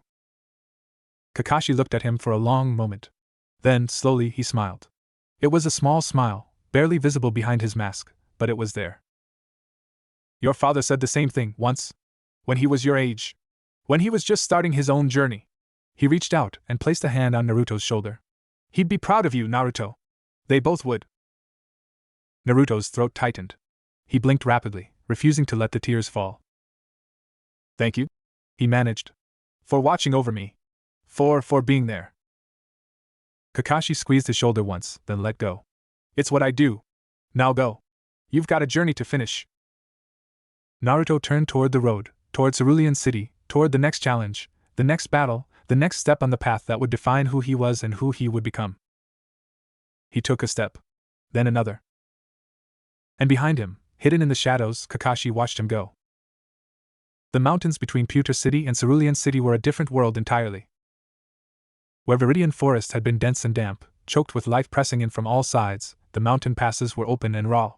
The trail wound through valleys of gray stone, past cliffs that dropped away into mist-shrouded canyons, along ridges where the wind cut like a knife and the only sounds were the cry of wild Pokémon echoing off the rock faces. Naruto had been walking for 2 days, and his legs were beginning to remember what exhaustion felt like. The first day had been the hardest. Leaving Pewter City meant leaving the safety of civilization behind, stepping back into the wild with nothing but his Pokémon and the supplies in his pack. The road to Cerulean was longer than the route through Veridian forest, winding through the mountains instead of going around them, and the elevation made every breath a little harder, every step a little heavier. But the view made up for it. When the clouds parted, Naruto could see for miles. Mountains stretched to the horizon, their peaks capped with snow, their slopes carpeted with forests that turned gold and red in the afternoon light. Rivers cut through the valleys below, silver threads that caught the sun, and somewhere in the distance, he could see the glint of what might have been the Cerulean Cape, where the land met the sea. Not bad, he said to Kurama, who was trotting beside him with his usual alertness. Not bad at all. The Vulpix made a sound that might have been agreement, but his eyes were on the trail ahead, his ears swiveling at every sound. He hadn't relaxed since they'd left Pewter City, and Naruto knew why. Kakashi's warning about Team Rocket hung over them like a storm cloud that hadn't yet broken. They've been more active in the mountains. They're looking for something. Naruto had spent the first night in a small cave, barely more than a hollow in the rock, with Kurama's flames keeping the cold at bay. He'd slept in fits, waking at every sound, his hand on his pokeballs, ready for anything. But nothing had come. The night had passed in silence, and by morning, he'd almost convinced himself that Kakashi was being overly cautious. Almost. Now, on the second afternoon, with the sun beginning its slow descent toward the mountains in the west, Naruto found himself stopping more often than he needed to. Checking the trail behind him. Scanning the ridgelines for movement.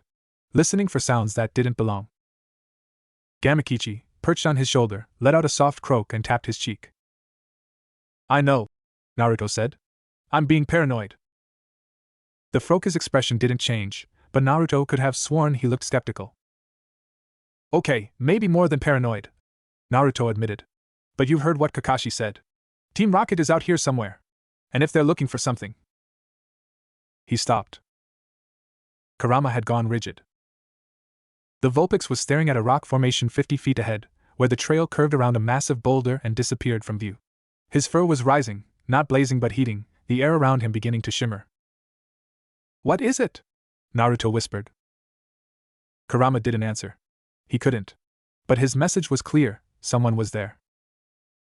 Naruto's hand moved to his belt, fingers closing around the pokeballs there. He could feel Gamakichi tensing on his shoulder, the Froka's bubble sack pulsing with ready water. Okay, he breathed. Okay. We're not going to panic. We're just going to. A figure stepped out from behind the boulder. Naruto's hand tightened on the pokeball. He was ready to throw, ready to command, ready to. The figure was a girl. She was about his age, maybe a year older, with dark hair pulled back in a ponytail and sharp eyes that were studying him with open curiosity. She wore a black jacket over a red shirt, and there was a pokeball in her hand, held loosely but ready. Behind her, a small purple Pokemon, a Nidoran female sign Naruto's brain supplied, peeked out from behind her leg, its ears twitching nervously. Who are you? The girl demanded. Her voice was brusque, almost hostile, but there was something in her eyes that looked like fear. I'm Naruto, he said, trying to sound calm. I'm a trainer. From Pallet Town. The girl's eyes narrowed. Pallet Town? That's a long way from here. I'm doing the gym circuit. Just came from Pewter. He held up his jacket, showing the boulder badge pinned to the inside. I'm heading to Cerulean next. The girl's posture relaxed slightly.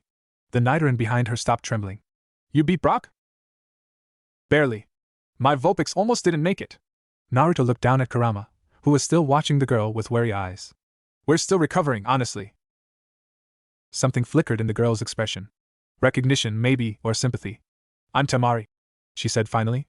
From the Sunny Shore Gym. I'm here with my brothers. We're supposed to meet up at the next checkpoint, but...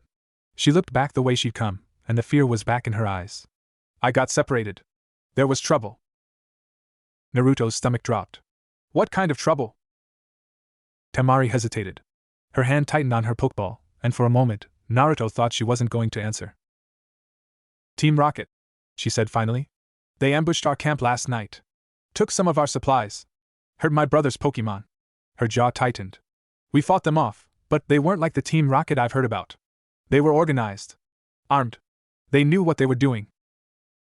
Naruto felt the words hit him like ice water. He thought about Greninja, collapsing in the clearing. About the wound that wouldn't heal, the wrongness that had made his vision swim. How many? He asked. Did you see how many there were? At least 10. Maybe more. Tamari's voice was steady, but her hands were shaking. They had Pokemon I've never seen before. Not rare, just different. Bigger. Meaner. Like they'd been trained to hurt, not to battle. Kurama let out a low growl. His fur was definitely blazing now, the tips of his tails flickering with flame. Where's your camp? Naruto asked. Can you find your way back? Temari looked at him sharply. Why? Because I'm not going to let them get away with this. Because if they're still out there, they're going to hurt someone else. Naruto met her eyes. Because I promised someone I'd stand up to them when I got the chance. He hadn't promised, not exactly. But he thought about Greninja every day since leaving Pallet Town. About Jeriah, alone in his cabin, waiting for his partner to heal. About the scream that had torn through the night, the sound of something that should have been unstoppable being stopped. If he could do something, anything, to make sure no one else had to hear that sound. Temari studied him for a long moment. Then she nodded. They moved east after we fought them, she said. Toward Mount Moon. There's an old mining tunnel there, abandoned for years. My brother said they might be using it as a base. She paused. But you can't go alone. You'll need help. I've got help. Naruto gestured at Kurama, at Gamakichi. And I've got someone watching my back. Someone who knows how to deal with these people. He hoped that was true. He hadn't seen Kakashi since leaving Pewter City, but he'd felt the presence sometimes, the weight of eyes on his back. The silver-haired trainer was out there somewhere. Watching. Waiting. Temari looked unconvinced, but she didn't argue. My brothers will be coming this way. If we wait for them. There's no time. If Team Rocket is setting up a base in those tunnels, every day we wait gives them more time to dig in. Naruto was already moving, following the trail toward the east. You can wait for your brothers if you want. But I'm going now. He expected her to argue. Expected her to tell him he was crazy, reckless, that he was going to get himself killed. Instead, she fell into step beside him. You're an idiot, she said flatly. But you're not doing this alone. Her Nidoran, after a moment of hesitation, scurried after them, its small claws clicking against the stone. Kurama looked back at Naruto, and for the first time since the Beedrill attack, the Vulpix's expression was almost pleased. They found the tunnel entrance an hour later, as the sun was setting behind the mountains. It was hidden in a fold of the rock face, a dark opening that seemed to swallow the fading light. The ground around it was churned with footprints, too many to count, some of them disturbingly recent. And there, half hidden in the shadows near the entrance, were the remains of a campfire, still smoking. This is it, Temari whispered. This is where they were. Naruto crouched beside the fire, his fingers hovering over the embers. Still warm. They'd been here recently. Maybe within the hour. They know we're here, he said quietly. They would have posted lookouts. Watchers. I didn't see anyone. Neither did I. That's what worries me. Kurama was at his side, his nose to the ground, following a scent trail toward the tunnel entrance. His tails were low, his body tense, every line of him screaming predator. Gamakichi had moved from Naruto's shoulder to the ground, hopping silently beside Kurama. The Froka's bubble sack was pulsing steadily, his eyes fixed on the darkness ahead. Temari's Nidoran was pressed against her leg, trembling. The little Pokemon was scared. Naruto could see it in the way its ears flattened, the way its claws scrabbled at the dirt. But it wasn't running. None of them were running. We go in quiet, Naruto said. We see what we're dealing with. If it's too much, we get out and wait for your brothers. Okay? Temari nodded. Her face was pale, but her jaw was set. Okay. They moved toward the tunnel. The darkness inside was absolute. Naruto had expected some light, a glow from the entrance, maybe, or the flicker of distant fires. But the tunnel swallowed everything, the walls closing in around them until the only sounds were their breathing and the careful placement of their feet. Kurama's fur began to glow, soft orange light pushing back the darkness. The flames didn't burn. Naruto had learned long ago that Kurama could control his fire, could make it light without heat, warmth without destruction. It was one of the first things the Vulpix had taught himself, back when Naruto was small and afraid of the dark. Now, that light was the only thing keeping them from stumbling blindly into whatever waited ahead. The tunnel sloped downward, the floor rough with loose stones and debris. Naruto could see old mining tracks embedded in the ground, rusted and broken, leading deeper into the mountain. The air was cool and damp, heavy with the smell of earth and something else, something metallic that made his nose wrinkle. Temari was close behind him, her hand on his pack, her breathing quick but controlled. Her Nidoran had stopped trembling, replaced by a quiet alertness that Naruto recognized. The little Pokemon had found its courage. They walked for what felt like hours, though Naruto knew it was probably only minutes. The tunnel twisted and turned, branching occasionally, and at each intersection, Kurama paused to scent the air before choosing a path. He was following something. A trail that Naruto couldn't see or smell, but that the Vulpix had locked onto like a compass needle pointing north. What is he following? Temari whispered. I don't know, Naruto admitted. But he's never led me wrong. They reached a junction where the tunnel split 3 ways. Kurama paused, his nose twitching, his tails flicking. Then he turned toward the leftmost passage and let out a soft, almost inaudible growl.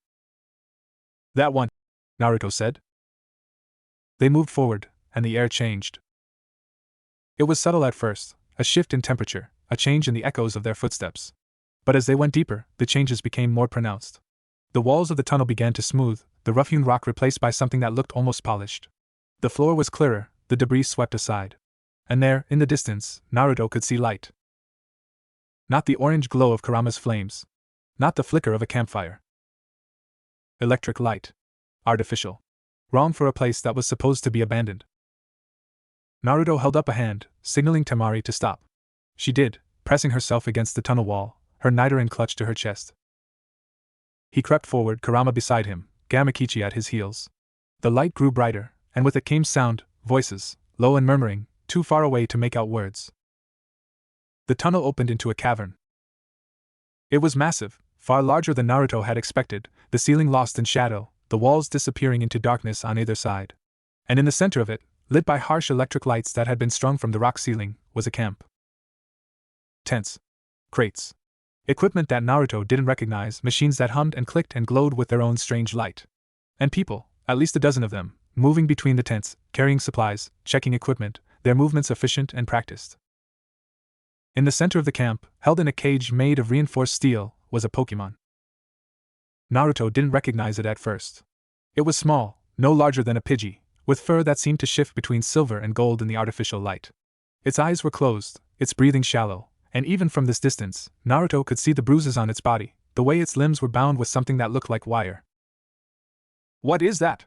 Temari breathed from beside him. She had crept up without him noticing, her fear replaced by something harder. Colder. I don't know, Naruto said. But whatever it is, they're not supposed to have it. A man stepped out of one of the tents, and Naruto's blood ran cold. He was tall, with silver hair that fell over a face that was all sharp angles and cold eyes. He wore a uniform, black, with a red R emblazoned on the chest, and there was a confidence in his movements that spoke of authority. Of power. This wasn't a grunt. This was someone important. The specimen is stable, the man said, his voice carrying across the cavern. The boss will be pleased. With this, we can finally begin Phase 2. A woman emerged from behind a bank of machines, her own uniform immaculate, her hair pulled back in a severe bun. The extraction process is taking longer than expected. The Pokemon's energy signature is unstable. We may need to move it before we've gotten everything we need. Then move it. The man's voice was flat. We've already drawn too much attention. The trainers we encountered last night, they'll talk. We need to be gone before reinforcements arrive. And the girl? The one who got away? The man's smile was thin and cold. She won't be a problem. None of them will be. Naruto's hands were shaking. He could feel Kurama's heat beside him, feel Gamakichi's tension on his shoulder. They were outnumbered. Outmatched. If they attacked now, they would lose.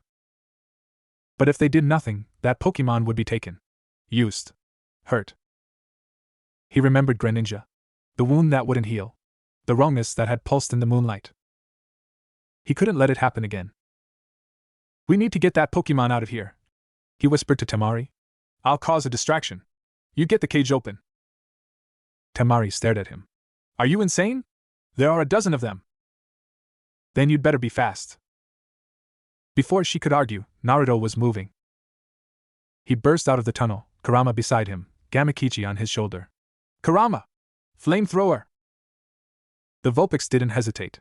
A stream of fire erupted from his mouth, cutting across the camp, hitting a stack of crates and sending them exploding into splinters. The Team Rocket members shouted, scrambled for cover, reached for their own Pokemon. Gamakichi! Water gun! Keep them back! The Froca's water jets were precise, deadly, striking Pokeballs before they could be thrown, sending trainers diving for cover. Kurama's flames drove them back, kept them from forming any kind of coordinated defense. But the man with silver hair wasn't running. He stood in the center of the chaos, watching Naruto with cold, calculating eyes. And slowly, deliberately, he reached for a Pokeball at his belt. I don't know who you are, boy, he said, his voice cutting through the noise. But you've just made a very serious mistake. He threw the Pokeball. The Pokemon that emerged was like nothing Naruto had ever seen. It was large, larger than a Charizard, larger than the Onyx Naruto had faced in Pewter City. Its body was a mass of black scales and sharp edges, its eyes glowing red in the artificial light. But it was the wrongness of it that made Naruto's stomach turn. The way its proportions seemed off, its limbs too long, its teeth too many. The way it moved, jerky and unnatural, like something that wasn't meant to exist. Arbok, the man said, and his voice was almost gentle. Show our guest why he should have stayed home. The Arbok struck. Kurama dodged, barely, the massive serpent's fangs scraping against the rock where he'd been standing. Gamakichi's water gun hit the Arbok's side, but the Pokemon didn't even seem to notice. It was focused entirely on Kurama, its red eyes fixed, its body coiling for another strike. Kurama, keep moving! Don't let it corner you! But the Arbok was fast. Faster than something that size had any right to be. It struck again, and this time, Kurama wasn't fast enough. The serpent's tail caught him, sending him flying across the cavern. He hit the wall with a crack, slumped to the ground, and didn't move. No! Naruto was running before he knew it, crossing the cavern floor, sliding to his knees beside Kurama. The Vulpix's fur was dim, his eyes closed, his breathing shallow. Please! Naruto whispered. Please, not again. Not like Greninja. Please! Kurama's eyes opened. They were golden, as always, but there was something different in them now. Something that burned. The Vulpix rose. His legs were shaking, his body trembling with exhaustion, but he rose. He stood in front of Naruto, his fur blazing, his teeth bared, his tails spread wide. And when he opened his mouth, the flames that erupted were not orange. They were white. The flamethrower hit the Arbok square in the chest, and the massive serpent screamed. The white fire tore through its scales, through its muscle, through whatever dark energy had given it its unnatural form. The Arbok thrashed, its body twisting, its red eyes going wide with something that looked almost like fear. Then it collapsed. The silver-haired man stared at his fallen Pokemon, his face a mask of disbelief. That's not possible. That Arbok was... Kurama! Naruto's voice cracked. Again! Now! The Vulpix didn't hesitate. The white flames burst forth again, but this time, they weren't aimed at the Arbok. They were aimed at the cage. The steel bars glowed red, then white, then melted. The Pokemon inside, the silver and gold creature, stirred, its eyes opening for the first time. Temari was there, her Nidoran forgotten, her hands reaching through the melted bars to grab the creature. I've got it! I've got it! Go! Naruto shouted. Get it out of here! Temari ran, the creature clutched to her chest, her Nidoran at her heels. The Team Rocket members tried to stop her, but Gamakichi was there, his water gun sending them scattering. The silver-haired man was staring at Naruto, and in his eyes, Naruto saw something he hadn't expected. Fear. Who are you? The man demanded. Who sent you? Naruto looked at Kurama, standing at his side, his white flames still flickering. He looked at Gamakichi, small but fierce, protecting their escape. He looked at the Team Rocket members, the camp, the machines that hummed with dark purpose. And he smiled. I'm no one, he said. I'm just a trainer who doesn't like bullies. He grabbed Kurama, recalled Gamakichi, and ran. Behind him, the silver-haired man was shouting orders, sending his remaining Pokemon after them. But Naruto was faster. He knew these tunnels now, knew the twists and turns, knew the way out. He ran through the darkness, Kurama's light guiding him, his lungs burning, his legs screaming. He ran until he saw the light of the entrance, until he burst out into the cool mountain air, until he collapsed on the ground, gasping, shaking, alive. Temari was there. She had the creature, whatever it was, wrapped in her jacket, its small body trembling, its eyes closed again. You're insane, she said. You're completely, utterly insane. Naruto laughed. It was a broken sound, half sob, half relief. Yeah. I know. Kurama pressed against his side, warm and alive, and Naruto wrapped his arms around him and held on. They made camp a mile away, in a hollow between two boulders where the wind couldn't reach. Temari built a fire while Naruto checked Kurama's injuries, applying potions from his pack, wrapping the worst of the bruises in bandages. The Vulpix was exhausted. Whatever power he tapped into in the cavern, the white flames, the impossible strength, had taken everything out of him. But he was alive. He was breathing. And when Naruto scratched behind his ears, he let out a soft, contented sigh. Gamakichi was resting on Naruto's pack, his bubble sac pulsing slowly. The Froki had fought harder than Naruto had ever seen him fight, and he deserved the rest. Temari's Nidoran was curled up beside the fire, its small sides rising and falling in sleep. And in Temari's lap, wrapped in her jacket, was the creature they'd saved. "What is it?" Naruto asked. "Do you know?" Temari shook her head. "I've never seen anything like it. It's not in any of the Pokédex entries I've studied. It's like..." She hesitated. "It's like it shouldn't exist." Naruto thought about what Jeriah had said. Things that aren't supposed to exist. "Team Rocket was trying to extract something from it," he said. "Energy," the man said. "For Phase 2. Temari's face was pale in the firelight. "What do you think they were planning?" "I don't know. But I don't think we want to find out." They sat in silence for a while, watching the fire burn. The creature in Temari's lap stirred, its eyes opening again, silver eyes, Naruto saw, with flecks of gold that caught the firelight. It looked at Temari. Then at Naruto. And then, slowly, it closed its eyes again and went back to sleep. "It trusts us," Temari said softly. "Maybe it knows we're not going to hurt it." Temari looked at him, and there was something in her expression that hadn't been there before. Respect, maybe? Or understanding. "You didn't have to do that," she said. "Back in the tunnel. You could have run. You could have waited for help." "I know." "Why didn't you?" Naruto looked at Kurama, asleep against his side. At Gamakichi, resting on his pack. At the creature in Temari's lap, small and helpless, saved from something he didn't fully understand. "Because I've seen what happens when people like Team Rocket get what they want," he said quietly. "Because someone I care about almost died because of them. And because..." He paused, searching for the words. "Because if I can do something to stop them, I have to. That's what being a trainer means. Not just winning battles. Protecting the things that matter." Temari was quiet for a long time. When she spoke, her voice was softer than Naruto had heard it all day. "My brothers are going to think I'm crazy for following you into that tunnel. Probably. And they're going to want to know why I did it." Naruto smiled. "Tell them you had a good reason." Temari smiled back. It was small, tired, but real. "Maybe I will." They were woken at dawn by the sound of footsteps. Naruto was on his feet in an instant, Kurama beside him, Gamakichi on his shoulder. Temari was slower, still groggy, but her Nidoran was already up, its ears flat, its small horn lowered. But the figures that emerged from the morning mist weren't Team Rocket. They were two boys, one tall and broad-shouldered, the other shorter and wiry. Both were wearing travel-worn clothes, and both had the same dark hair as Temari, the same sharp eyes. "Temari!" the taller boy shouted, breaking into a run. "What the hell were you thinking? We've been looking for you all night." Temari stood, the creature still cradled in her arms. "Kankuro. Gaara. I'm fine. We're fine." The shorter boy, Gaara, didn't run. He walked toward them with a measured pace, his eyes fixed on the creature in Temari's arms. His expression was unreadable, but there was something in his stillness that made Naruto's skin prickle. "You found something," Gaara said. It wasn't a question. "We found a Team Rocket base," Temari said. "And this." She held out the creature. "They were going to take it. Experiment on it. We stopped them." Kankuro had reached them now, his face a mixture of relief and anger. "You could have been killed. Both of you." "But we weren't," Naruto said. "We got in, got what we came for, and got out." Kankuro turned to him, and for a moment, Naruto thought he was going to get punched. But Kankuro just stared at him, his expression shifting from anger to something that looked almost like respect. "You're the trainer from Pallet Town," he said. "The one who beat Brock." Naruto blinked. "How did you know that?" "News travels fast in the circuit."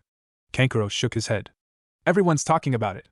The rookie who took on Brock's Onyx with a Vulpix and won." He looked at Kurama, still pressed against Naruto's side, and his eyebrows rose. "That's him? That little thing?" Kurama's fur bristled. Naruto put a hand on his head, calming him. "He's not as little as he looks." Gaara was still staring at the creature. He reached out, slowly, and touched its fur.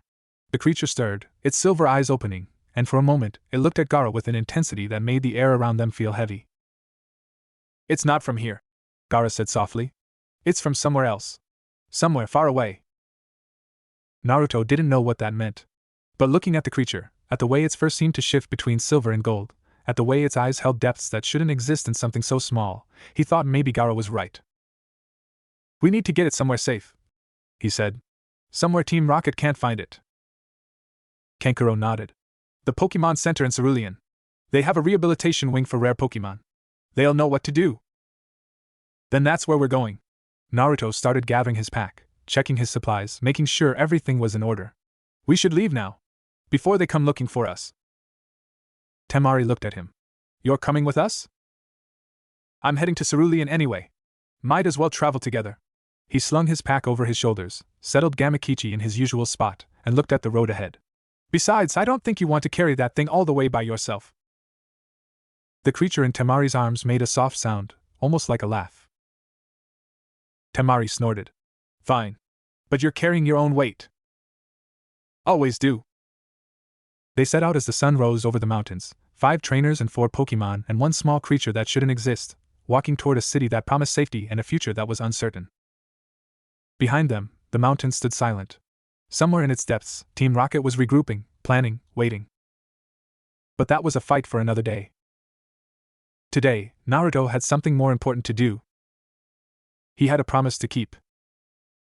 Cerulean City rose from the coastal plain like a mirage, its white buildings gleaming in the afternoon sun, its famous cape curving into the sea like a beckoning hand. Water Pokemon played in the fountains that dotted the city squares, and the air smelled of salt and flowers and the distant promise of the ocean.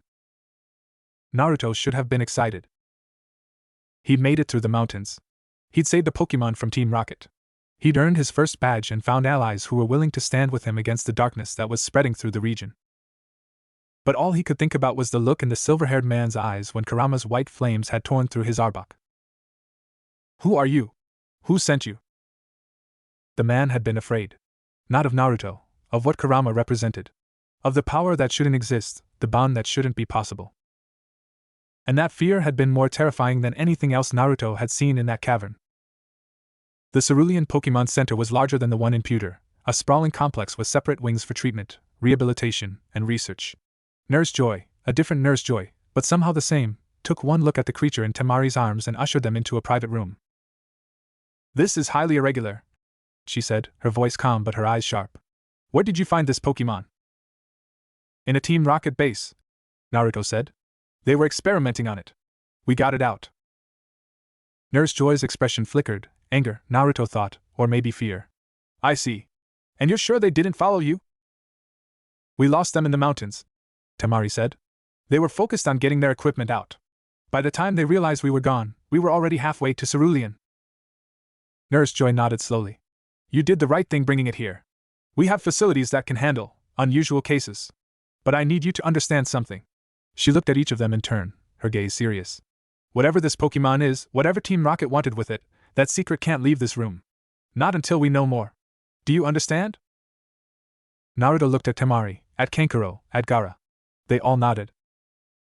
"We understand," he said. Nurse Joy took the creature from Temari's arms, handling it with a gentleness that belied her professional demeanor. The creature stirred, its silver eyes opening, and for a moment it looked directly at Naruto. Something passed between them. Not words, not images, but something deeper. Something that felt like recognition.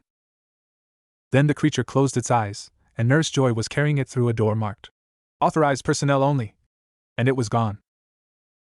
They spent the rest of the day at the Pokemon Center, recovering from their journey. Kurama was examined by a specialist, a gray-haired woman who spent an hour running tests, taking readings, muttering to herself about energy signatures and bond phenomena. When she finally emerged from the examination room, her expression was thoughtful. "Your Vulpix is fine," she said to Naruto. "Exhausted, but fine.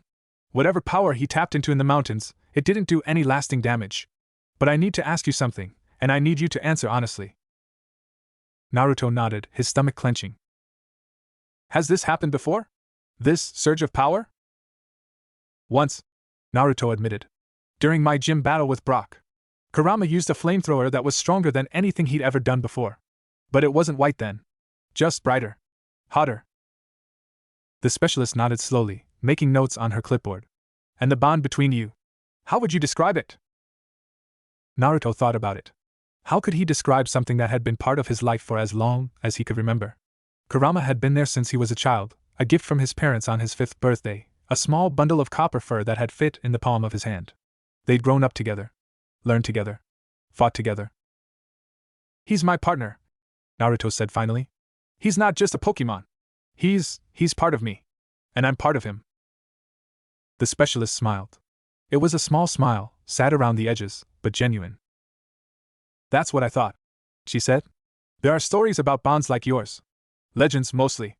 About trainers and Pokemon who are so connected that they can push past the normal limits of their species. Access power that shouldn't exist." She paused. "But those are just stories. The reality is that we don't know much about it. It's rare. Very rare. And it can't be studied, because it can't be forced." "Is it dangerous?" Naruto asked. "For Kurama, I mean." "It can be. Pushing past your limits always carries a risk. But from what I can tell, your Vulpix is remarkably resilient. He knows his own limits, even when he's pushing past them." She looked at Naruto with something that might have been approval. "You've raised him well." Naruto felt a warmth spread through his chest. "Thanks." The specialist nodded and left, and Naruto went to find Kurama. The Vulpix was in a small recovery room, lying on a soft bed, a Chansey fussing over him. When he saw Naruto, his tails wagged, a rare display of excitement that made Naruto's heart clench. "Hey, buddy," Naruto said, sitting beside him. "You scared me back there. In the tunnel. I thought." He couldn't finish the sentence. The memory of Kurama hitting the wall, crumpling to the ground, not moving, it was too fresh, too raw. Kurama made a soft sound, pressing his nose against Naruto's palm. "I'm here," the gesture said. "I'm not going anywhere." Naruto closed his eyes and let the warmth of his partner seep into his bones. He found Sasuke in the Pokemon Center's training yard that evening. The Uchiha heir was alone, his Charmander nowhere in sight. He was sitting on a bench at the edge of the yard, staring at the sky, his expression unreadable. Naruto almost walked past. The last thing he wanted was another conversation about how reckless he was, how unprepared, how he was going to get someone killed. But something made him stop. "You heard what happened," he said. It wasn't a question. Sasuke's eyes flickered toward him, then back to the sky. "Everyone's heard. A trainer from Pallet Town breaks into a Team Rocket base, steals a Pokemon, and escapes with a bunch of Sunnyshoire trainers. It's all anyone's talking about." Naruto sat on the bench beside him. "I didn't break in. We found the base by accident. And the Pokemon, it was being experimented on. We couldn't just leave it there." "No," Sasuke said quietly. "You couldn't." There was something in his voice that Naruto hadn't heard before. Something that might have been understanding. "The creature," Sasuke said. "The one you saved. Do you know what it is?" "No. The doctors at the center are running tests. They said it's not like anything they've seen before." Naruto paused. "Why?" Sasuke was quiet for a long time. When he spoke, his voice was barely a whisper. "My family, we have a history with things that shouldn't exist. Things that were created, not born." His hands were clenched on his knees, his knuckles white. "My father spent his whole life trying to understand them. Trying to stop them. And it destroyed him." Naruto didn't know what to say. He'd heard rumors about the Uchiha family, about the tragedy that had befallen them, about the father who had disappeared and the mother who had followed. But he'd never heard Sasuke talk about it. Not once. "Team Rocket is doing the same thing," Sasuke continued. "Creating things that shouldn't exist. Using them. Weaponizing them." He turned to look at Naruto, and for the first time, Naruto saw something behind the cold mask. Something that looked like fear. "You saved one Pokemon today. But there are others. And Team Rocket isn't going to stop. They're never going to stop. Then we stop them." The words came out before Naruto could think about them. But as soon as he said them, he knew they were true. Sasuke stared at him. "You don't even know what you're up against." "Doesn't matter. I know what they're doing is wrong. I know they hurt people. They hurt Pokemon." Naruto met Sasuke's eyes. "And I know I'm not going to let them get away with it." For a long moment, Sasuke just looked at him. Then, slowly, something shifted in his expression. The mask cracked, just slightly, and Naruto caught a glimpse of something he never expected to see there. Respect. "You're an idiot," Sasuke said. But there was no heat in it. "A reckless, impulsive idiot who's going to get himself killed." "Probably," Naruto agreed. "But not today." Sasuke shook his head, but the corner of his mouth twitched. It wasn't quite a smile, but it was close. "If you're going to take on Team Rocket," he said, You're going to need more than a Vulpix with a power he doesn't understand and a Frokia who's still learning to fight. I've got allies. Temari and her brothers. Kakashi, wherever he is. And, he hesitated. I've got you if you want. Sasuke was silent for a long time.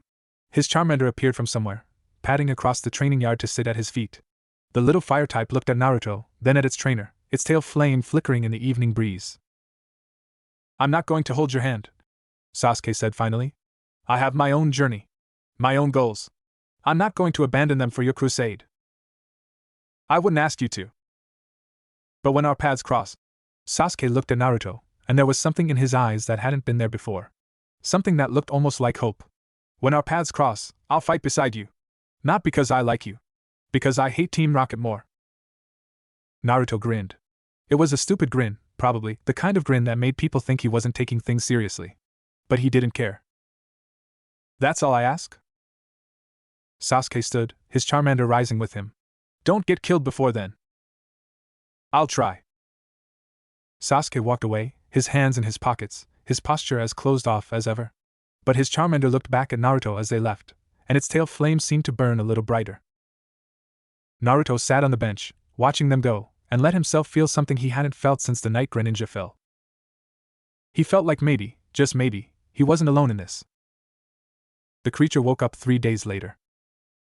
Naruto was in the rehabilitation wing when it happened, visiting Kurama, who was making a full recovery, the specialist said, though they still didn't understand the source of his power, and checking on Gamakichi, who was sulking because he wasn't allowed to train until his leg was completely healed.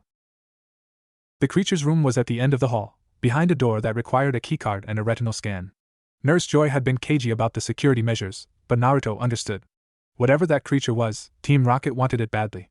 And they had resources that the Pokemon Center didn't. But when the alarm started blaring at 3 in the afternoon, Naruto understood that security measures weren't enough. He was in the waiting room when it happened, reading Jeriah's notebook for the 100th time, trying to memorize the evolution requirements for Frigadier.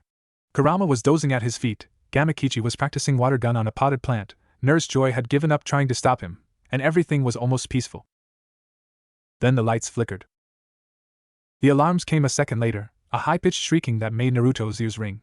Kurama was on his feet instantly, his fur blazing, his teeth bared. Gamakichi abandoned his plant, hopping onto Naruto's shoulder, his bubble sac pulsing. What's happening? Naruto shouted, but the nurse at the desk didn't answer.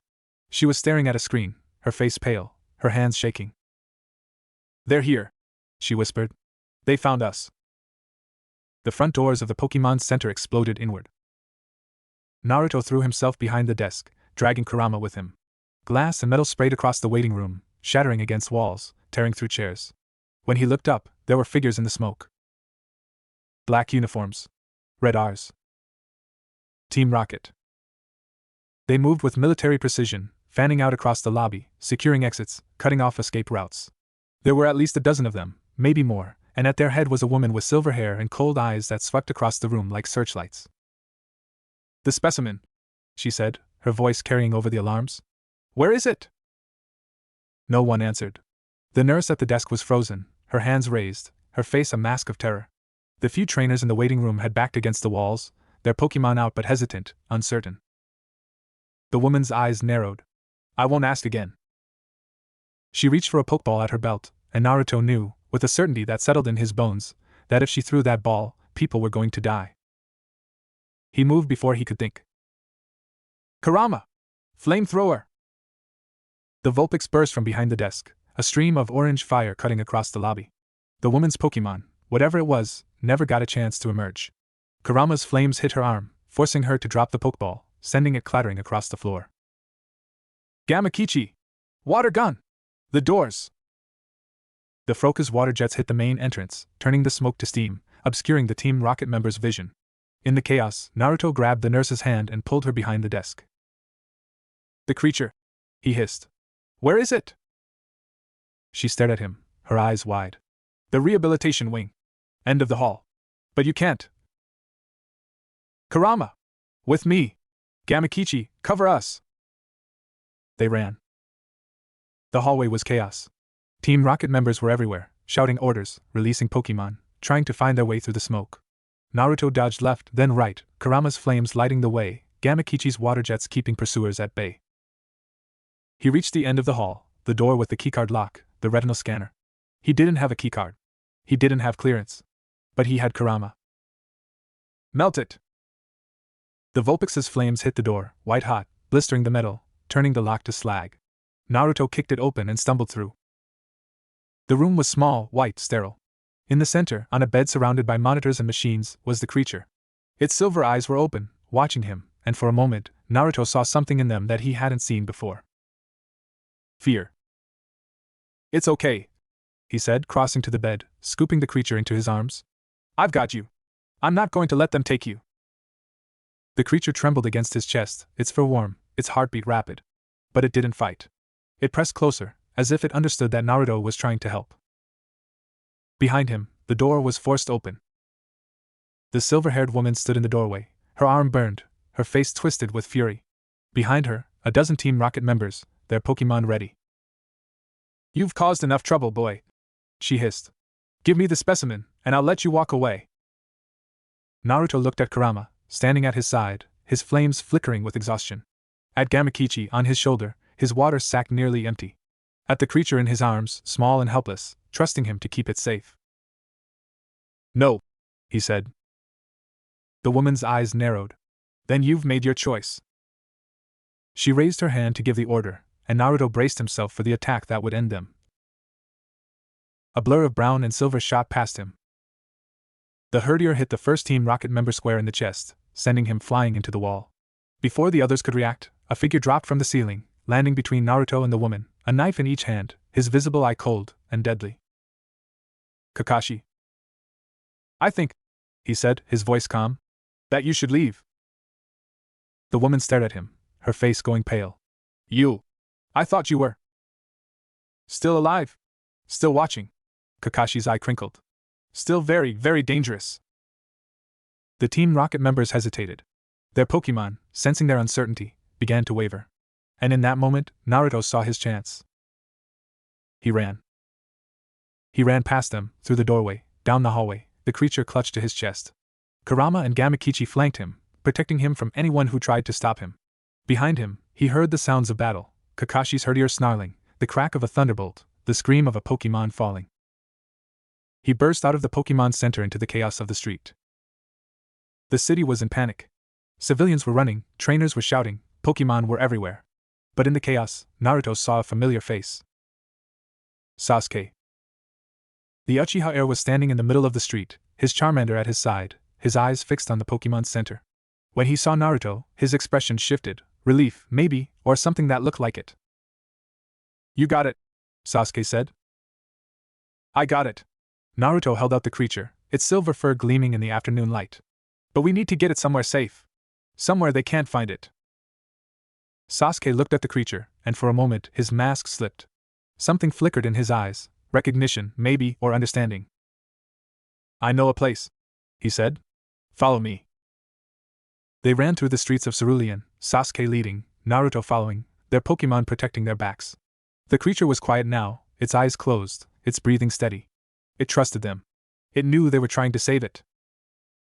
They reached the edge of the city, where the buildings gave way to the rocky cliffs of the Cerulean Cape.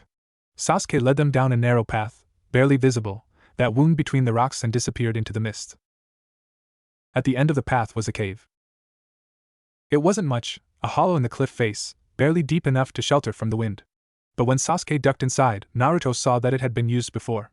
There were blankets in the corner, a cold fire pit, supplies stacked against the walls. My father's place, Sasuke said, his voice tight. He used to come here. When he needed to think. When he needed to hide. Naruto looked around the cave, at the remnants of a life he knew nothing about, and felt something tighten in his chest. Will they find us here? Sasuke shook his head. Only my family knew about this place. And my family. He didn't finish the sentence. They sat in silence for a while, letting their hearts slow, letting their breathing steady. Kurama curled up at Naruto's feet, exhausted but alive. Gamakichi found a spot on a rock and closed his eyes. The creature stirred in Naruto's arms. Its silver eyes opened, and for a moment it looked at Sasuke. You know what it is, Naruto said quietly. Don't you? Sasuke was silent for a long time. Then, slowly, he reached out and touched the creature's fur. It's called a Mew, he said. At least, that's what my father called it. A Pokemon that was supposed to be extinct. A Pokemon that was supposed to have given birth to all others. His voice was barely a whisper. Team Rocket found one years ago. They cloned it. Created something new. Something that shouldn't exist. Naruto thought about the Arbok in the tunnel. The wrongness of it. The way it had moved, the way it had fought. They're trying to do it again, he said. Aren't they? Sasuke nodded. And this time, they're not going to stop. The creature, Mew, made a soft sound, almost like a sigh. It looked at Naruto, then at Sasuke, and something passed between them. Something that felt like a promise. We'll stop them, Naruto said. We'll find a way. Sasuke looked at him, and for once, there was no mask. There was just a boy who had lost too much, who had seen too much, who was afraid of losing more. You really believe that? Naruto looked at the creature in his arms. At Kurama, asleep at his feet. At Gamakichi, resting on his rock. At Sasuke, sitting beside him in the darkness, his walls finally down. Yeah, he said. I do. The cave on Cerulean Cape became their sanctuary for the next week. Naruto had expected to stay for a day, maybe two, long enough for the heat from the Team Rocket attack to die down, long enough for the Pokemon Center to arrange a secure transport from Mew. But the creature wasn't stable enough to move. The doctors had explained it in terms Naruto barely understood: energy signatures, cellular degradation, something about the extraction process Team Rocket had started in the mountains. Mew needed time to recover. Time they didn't have, but time they had to give. So they waited. Sasuke's father's cave was small, cramped, barely big enough for the two of them and their Pokemon. But it was safe. The entrance was hidden behind a tumble of rocks that Sasuke knew how to navigate, and the cliffs above shielded them from anyone who might come looking from the air. Kakashi found them on the third day. He appeared at the cave entrance without warning, his herdier at his side, his mask in place. There was a new cut on his arm, barely healed, and dark circles under his visible eye that spoke of too little sleep and too much work. You're getting predictable, he said, stepping into the cave. Same place your father would have hidden. Sasuke's hand went to his belt. How did you find us? The herdier followed your scent from the city. You should be more careful about covering your tracks. Kakashi crouched beside the fire pit, adding a few sticks to the dying embers. But you did well. The Team Rocket forces have pulled back. They took heavy losses at the Pokemon Center, and they don't want to risk a full confrontation with the League. Not yet. Naruto let out a breath he didn't know he'd been holding. So we're safe? Safer. Not safe. Kakashi's eye flickered to Mew, curled up in a nest of blankets that Naruto had made for it. The creature was sleeping, its sides rising and falling in a slow, steady rhythm. That thing in your care? It's the reason they came. The reason they'll keep coming. Until they have it back, or until it's destroyed. Destroyed? Naruto's voice came out sharper than he intended. They'd kill it? If they can't have it. Kakashi's voice was flat. That's how they operate. If they can't control something, they eliminate it. They can't afford for anyone else to have it. Mew stirred in its sleep, making a soft sound that might have been a whimper. Naruto moved to its side, placing a hand on its small body, feeling the warmth of its fur against his palm. I won't let that happen, he said. I don't care what it takes.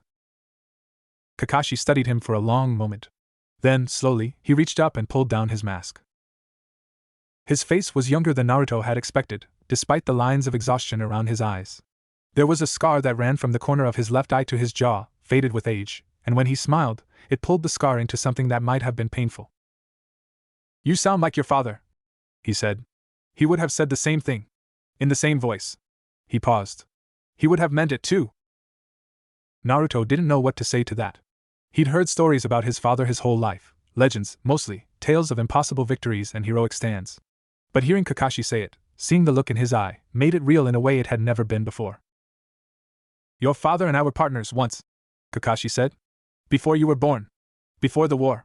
We fought together, trained together, nearly died together more times than I can count.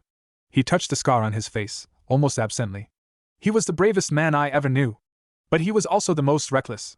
He'd throw himself into danger without a second thought, without a plan, without caring what happened to him. And it drove me crazy. Naruto smiled despite himself. Sounds familiar. It should. Kakashi's eye was warm.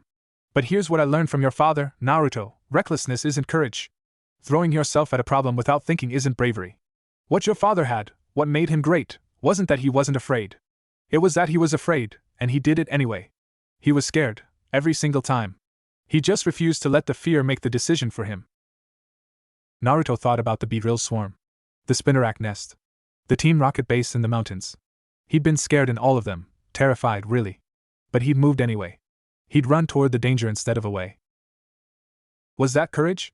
Or was it just stupidity? I don't know how to tell the difference, he admitted, between being brave and being stupid. Kakashi's smile widened. No one does. That's the secret. Everyone who tells you they know exactly when to fight and when to run, they're lying. The best you can do is listen to your Pokemon. They'll tell you what you need to know. He nodded toward Kurama, who had lifted his head from Naruto's lap and was watching Kakashi with curious eyes. That one, Kakashi said, knows exactly what you are. And he chose you anyway. Kurama's tails wagged once, then settled. He pressed his nose against Naruto's hand, and Naruto felt the warmth of him, the steady heartbeat, the trust that had been there since the beginning. We'll figure it out, Naruto said. Together. Kakashi pulled his mask back up, hiding his smile. See that you do. He left as quietly as he'd come, melting into the mist, his herdier at his heels. Naruto sat by the fire, Kurama in his lap, Mew sleeping in its blankets, and watched the flames dance. The days that followed were quiet. Sasuke left in the mornings, scouting the city, checking for any sign of Team Rocket activity. He always returned in the afternoons, his reports brief and reassuring. The Team Rocket forces had pulled back to the mountains. The Pokemon Center was being rebuilt. The League had sent investigators to look into the attack. But there was something in Sasuke's eyes when he talked about the investigators. Something that looked like doubt. They're not going to find anything, he said on the fifth night, staring into the fire. Team Rocket covers their tracks too well. By the time the League finishes their investigation, there won't be any evidence left. Just a story about a rogue trainer who broke into a base and stole a Pokemon that doesn't exist. Naruto looked at Mew, sleeping in its blankets. The creature had grown stronger over the past few days, its fur brighter, its eyes clearer. But it still wasn't ready to move. And every day they stayed in the cave was another day for Team Rocket to find them. Then we need to get Mew somewhere they can't reach it, Naruto said. Somewhere the League can protect it. Sasuke's jaw tightened. There's nowhere safe. Not for something like this. Then we make somewhere safe. Sasuke looked at him, and for a moment, Naruto saw something in his eyes that he hadn't seen before. Not doubt. Not fear. Hope. You really think we can do that? Sasuke asked. Just the two of us? Against an organization that's been operating for decades? Not just the two of us.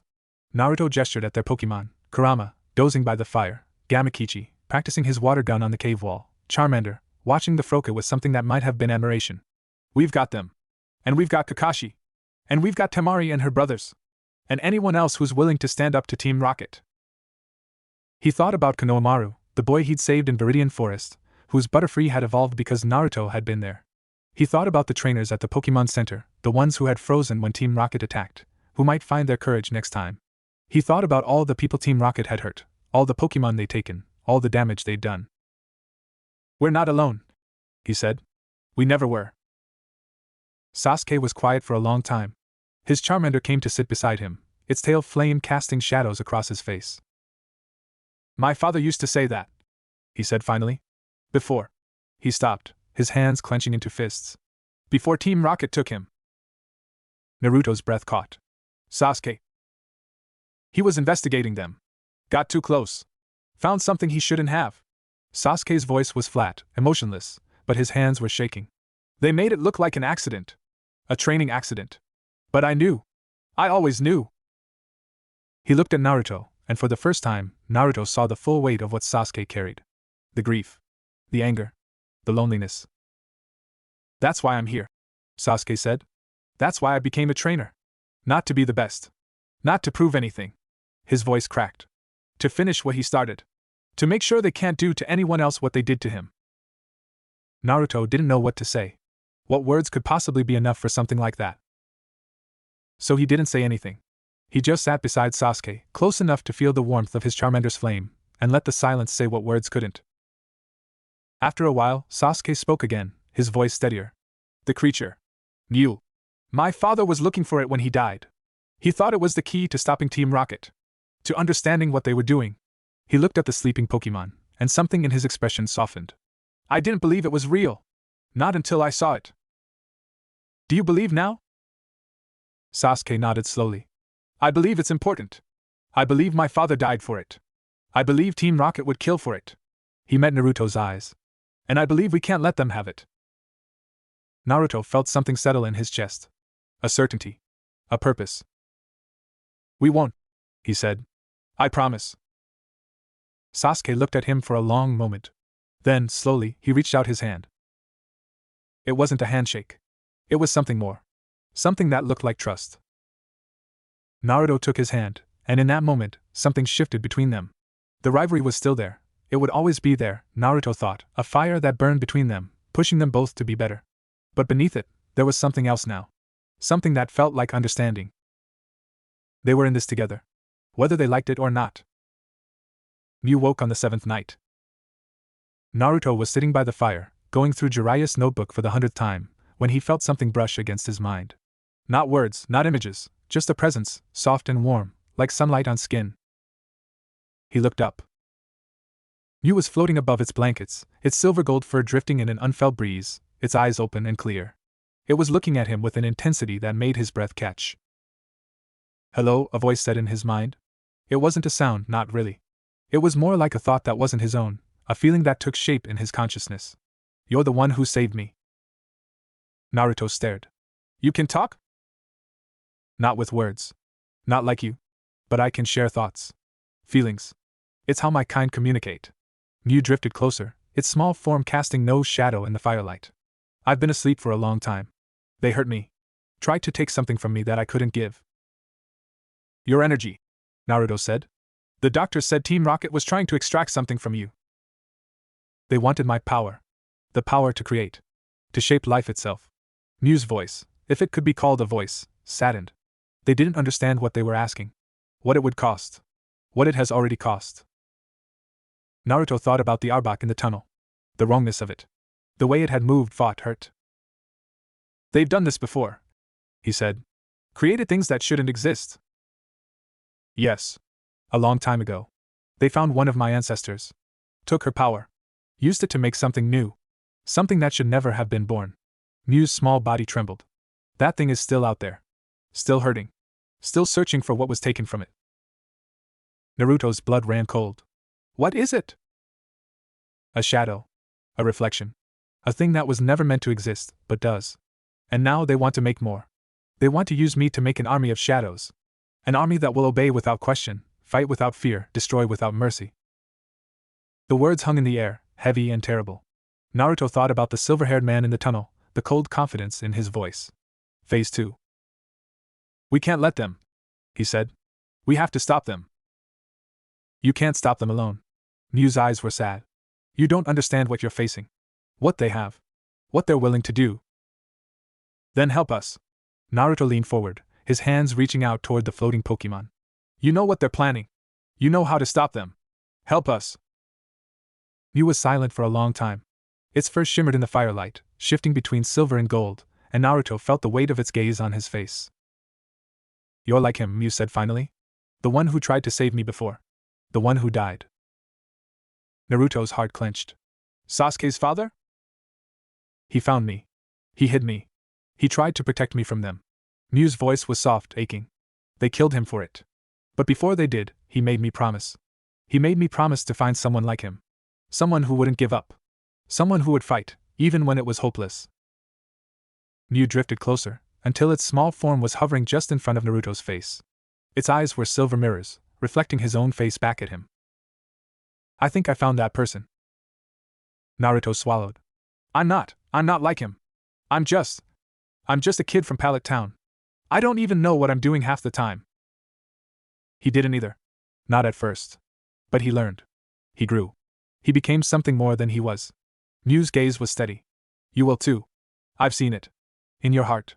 In the bond you share with your Pokemon. In the fire that burns inside you. Naruto looked at Kurama, who had woken and was watching Mew with bright, curious eyes.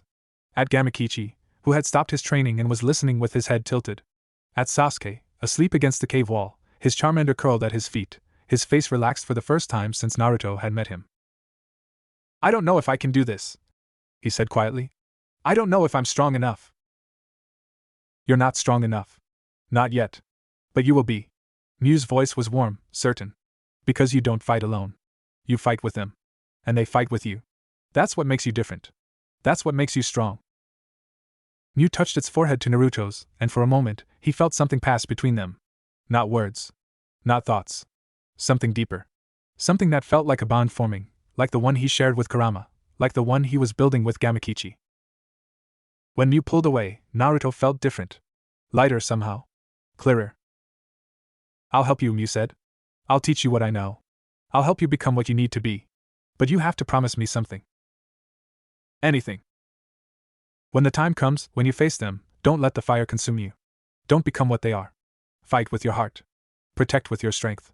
But never stop being who you are. Mew's eyes glowed softly. That's what he couldn't do. That's what he lost.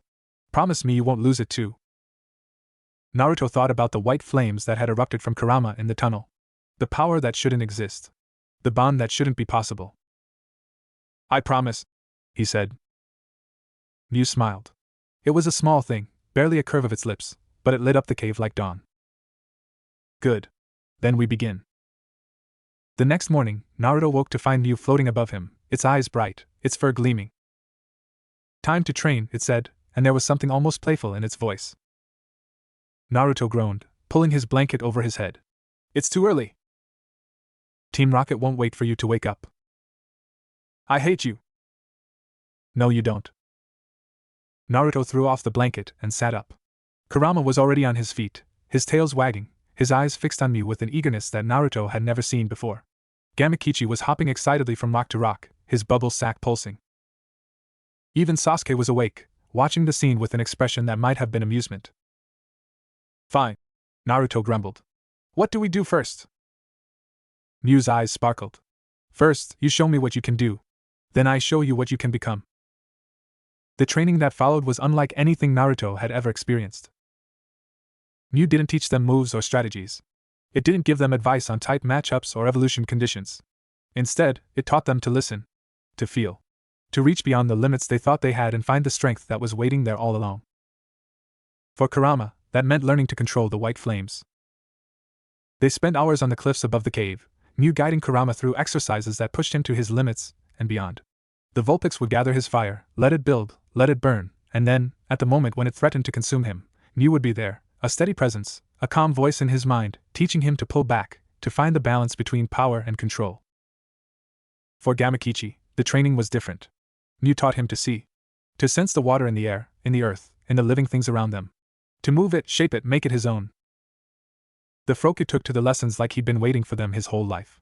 His water gun became stronger, more precise, but more than that, he learned to feel the water, to become part of it, to flow like it flowed and strike like it struck. For Naruto, Mew's lessons were the hardest. You feel everything, Mew said, floating in front of him, its eyes closed. Their fear. Their pain. Their hope. It's too much for one person to carry. You need to learn to let go. How? Naruto asked. How do I let go when people are counting on me? You don't let go of them. You let go of the weight. You carry them without being crushed by them. You hold them close without holding them back. Mew touched its forehead to his, and Naruto felt something unlock in his mind. A door he hadn't known was there, opening into a space he'd never explored. He saw himself through Mew's eyes.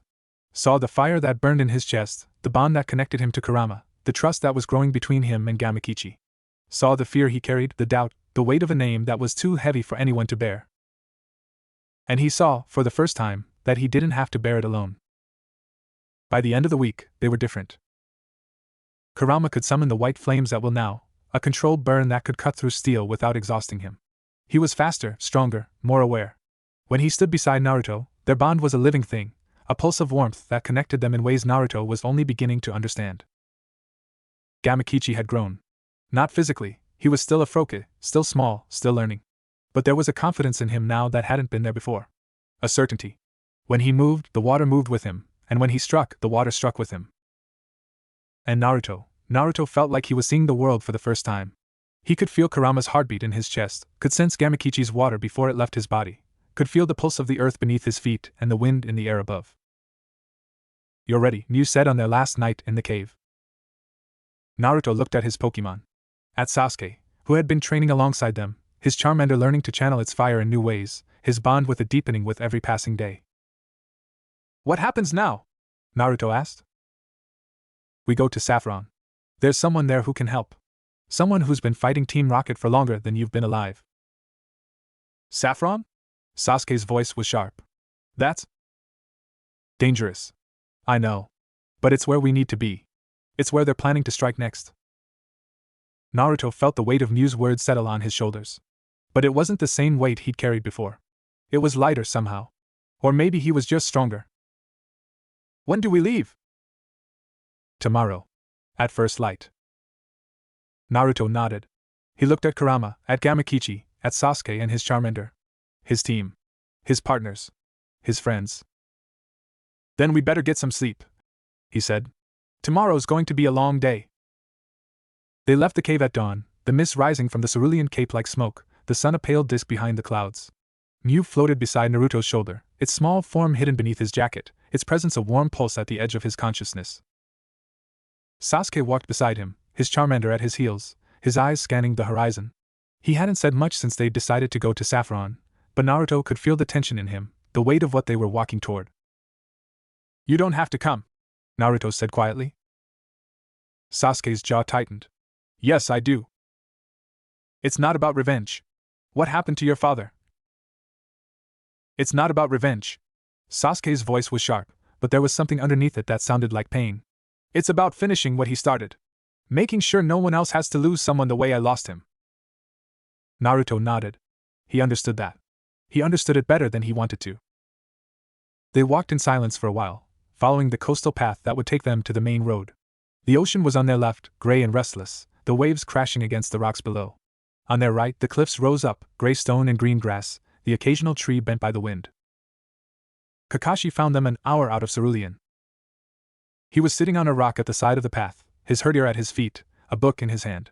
He didn't look up when they approached, but his eye crinkled in what might have been a smile. You're heading the wrong way, he said. Saffron's east. You're going north. Naruto stopped. How did you know we were going to Saffron? Kakashi closed his book, tucking it into his vest. Because that's where they're going to hit. And you've never been able to walk away from a fight. Naruto's stomach clenched. What's in Saffron? A lot of things. The Sylph Company. The fighting dojo. The psychic gym. Kakashi's voice was calm, but his eye was serious. But the thing Team Rocket wants most is the Pokemon Research Lab. It's where they keep the rare specimens. The ones that can't be found anywhere else. Mew stirred under Naruto's jacket, its presence flickering with fear. They're going after them, Naruto said. The same way they went after Mew. Worse. Kakashi stood, brushing off his vest. They're not just taking this time. They're destroying. Whatever they can't take, they're burning. Whatever they can't control, they're killing. It's not a raid. It's a purge. Sasuke's Charmander growled, its tail flame flaring. Kurama's fur was blazing, his teeth bared. Even Gamakichi, usually so calm, was bristling with anger. When? Naruto demanded. 3 days. Maybe less. Our sources say they're moving faster than expected. They know Mew is gone. They know someone's been disrupting their operations. They're trying to get what they need before anyone can stop them. Naruto looked at the road ahead, the road that led to Saffron. 3 days. They could make it in 2, if they pushed. 1 if they ran. We need help, he said. More than just us. Kakashi nodded slowly. I've been making calls. There are trainers who want to fight. People who've been hurt by Team Rocket, people who've been waiting for a chance to hit back. He paused. But they're scattered. It'll take time to gather them. Time we don't have. Then we buy time. Naruto's voice was steady. We get to Saffron. We warn them. We hold the line until reinforcements arrive. Sasuke looked at him. You're talking about standing against an army. I'm talking about doing what's right. Sasuke was silent for a moment. Then, slowly, he nodded. Okay. Kakashi looked between them, and for a moment, his eye was warm. Your father would be proud, he said. Both of them. He turned and walked away, his herdier at his heels, disappearing into the mist before Naruto could respond. Naruto looked at Sasuke. Ready? Sasuke's hand was on his Charmander's head, his fingers buried in the Pokemon's fur. Let's go. They ran. The road to Saffron was long and straight, cutting across the plains that separated Cerulean from the great city. Naruto pushed himself harder than he'd ever pushed before, his lungs burning, his legs screaming, but he didn't stop. He couldn't stop. Kurama ran beside him, his flames lighting the way, his presence a steady warmth at Naruto's side. Gamakichi had abandoned his perch on Naruto's shoulder, hopping along beside them, his small body moving with surprising speed. And Mew floated inside Naruto's jacket, its heart beating against his chest, its fear a constant presence at the edge of his mind. They ran through the morning and into the afternoon, past fields of wild grass, past streams where water types played, past small towns that blurred in the corners of Naruto's vision. They ran until the sun was low in the sky, and then they ran some more. It was Sasuke who finally made them stop. "We need to rest," he said, his voice ragged. "If we collapse before we get there, we're no good to anyone." Naruto wanted to argue. Every instinct in him was screaming to keep moving, to get to Saffron, to warn them before it was too late. But Sasuke was right. He was already flagging, his legs shaking, his vision blurring. They found a small copse of trees at the side of the road and collapsed in the shade.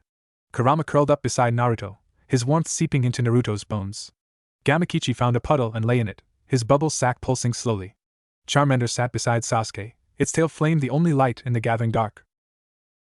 Naruto pulled Mew out of his jacket, setting the small Pokemon on the ground in front of him. The creature was trembling, its fur dim, its eyes wide. "Hey," Naruto said softly. "We're going to make it. We're going to get there in time." "You don't know that," Mew's voice was small, frightened. "You don't know what we're walking into." "No. I don't. But I know we're not walking into it alone." He looked at Kurama, at Gamakichi, at Sasuke and his Charmander. "We've got each other. That's got to count for something." Mew looked at him for a long moment. Then, slowly, its trembling stopped. Its fur began to glow, soft silver light pushing back the darkness. "Your father said something to me, before they killed him. He said that the bonds we forge are the only things that can't be taken from us. That as long as we have people we love, people who love us, we're never really alone." Naruto's throat tightened. He was right. "I know. I've been alone for a long time. But I'm not alone anymore. Not with you." Mew drifted closer, pressing its small body against Naruto's chest. "Thank you? For saving me. For believing in me. For not giving up." Naruto wrapped his arms around the small Pokemon, feeling its warmth against his skin. "Thank you for trusting me." They sat like that for a while, the darkness closing in around them, the stars coming out one by one. And in that moment, despite everything, the fear, the danger, the long road ahead, Naruto felt something he hadn't felt since the night Greninja fell. Peace. They reached Saffron City at dawn on the third day. The city rose out of the mist like a fortress, its buildings tall and gray, its streets wide and empty. There was something wrong about the silence, something that made Naruto's skin prickle. "They're already here," Sasuke said, his voice tight. Naruto could see it now. The broken windows. The overturned cars. The empty streets, the closed shops, the sense of a city holding its breath. "They haven't started the attack yet," he said, trying to convince himself as much as Sasuke. "We still have time." They moved through the city quickly, keeping to the shadows, their Pokemon ready. Mew was hidden again, its presence a warm pulse against Naruto's chest. The Pokemon research lab was in the center of the city, a white building with a blue roof, surrounded by gardens that had been trampled and torn. The gates were open. Naruto's heart sank. "We're too late." But when they reached the building, they found it wasn't empty. There were people inside. Scientists, trainers, Pokemon, dozens of them, gathered in the main hall, their faces pale, their hands shaking. And at the front of them, standing in front of the main doors, was a woman with red hair and sharp eyes, a Growlithe at her side. "Who are you?" she demanded, her hand on a Pokeball. "How did you get past the perimeter?" "We came to help," Naruto said. "Team Rocket is coming. We need to evacuate. Now." The woman's expression flickered. "We know. They've been gathering outside the city for 2 days. Waiting. Watching." Her jaw tightened. "We've been trying to get people out, but they blocked the roads. We're trapped." Naruto looked at Sasuke, at their Pokemon. They'd come all this way, pushed themselves to their limits, and they were still too late. "No," he said. "No, we're not giving up. There has to be a way out. There has to be." An explosion rocked the building. Naruto stumbled, grabbing a table to steady himself. Kurama was on his feet, flames blazing, teeth bared. Gamakichi was at his shoulder, water at the ready. "That was close," the woman said, her face pale. They're starting. Another explosion, closer this time. The lights flickered, went out, came back on. Naruto ran to the window. The streets below were filled with figures in black. Dozens of them, maybe hundreds, moving through the city with military precision. Their Pokémon were out: Arbok, Weezing, Golbat, and others, things that shouldn't exist, things that had been twisted and changed. At their head was a man with silver hair, the same man from the mountain tunnel. He was looking up at the lab, and even from this distance, Naruto could see the smile on his face. "They're here," Naruto said. "They're here, and we're not alone." Mew's voice was clear, strong, cutting through the chaos. The small Pokémon emerged from Naruto's jacket, floating up to the window, its silver-gold fur blazing with light. "They're here," Mew said again. "The ones who came to fight. The ones who were waiting for this moment. They're here, and they're not going to let Team Rocket win." Naruto looked out the window, and he saw them. They were coming from the east, from the west, from every street and alley. Trainers in gym uniforms, trainers in street clothes, trainers from every corner of the region. Some he recognized: Temari and her brothers, their Pokémon ready, their faces set. Others he didn't, but he could see the same fire in their eyes, the same determination. And at their head, walking calmly through the chaos, was Kakashi. His herdier was at his side, his mask in place, his visible eye fixed on the silver-haired man. "Reinforcements," Naruto breathed. "Reinforcements," Mew agreed. The battle began. It was chaos. Naruto had never seen anything like it. The streets of Saffron became a battlefield, trainers and their Pokémon fighting on every corner, in every alley, in the ruins of buildings that had been there for generations. The sky was lit with flames and lightning, the ground shook with the force of attacks, and the air was filled with the cries of Pokémon and the shouts of their trainers. But Naruto wasn't watching. He was fighting.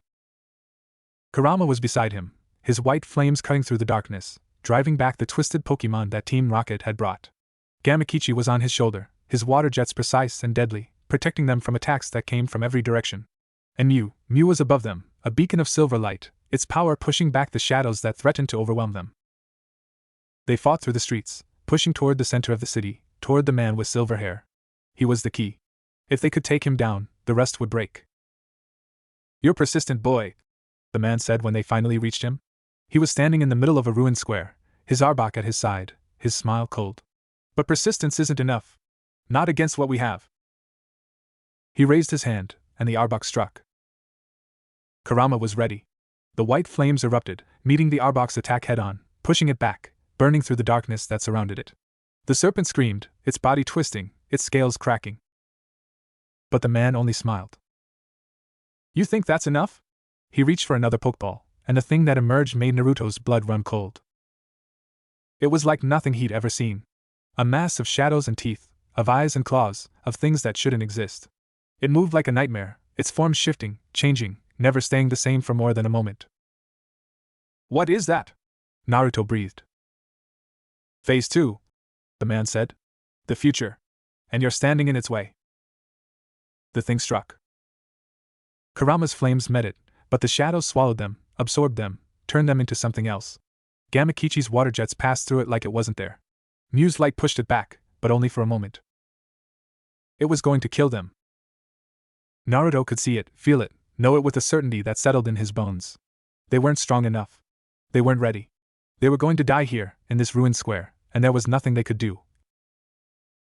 "No." The voice was his own, but it wasn't. It was Kurama's, and Gamakichi's, and Mew's. It was the voice of every bond he'd forged, every promise he'd made, every person he'd fought to protect. "No. We're not done yet." Something ignited in Naruto's chest. Not fire. Something deeper. Something that had been there since the beginning, waiting for this moment. He stepped forward. The thing from the shadows lunged, and Naruto raised his hand. Not a Pokeball. Not a command.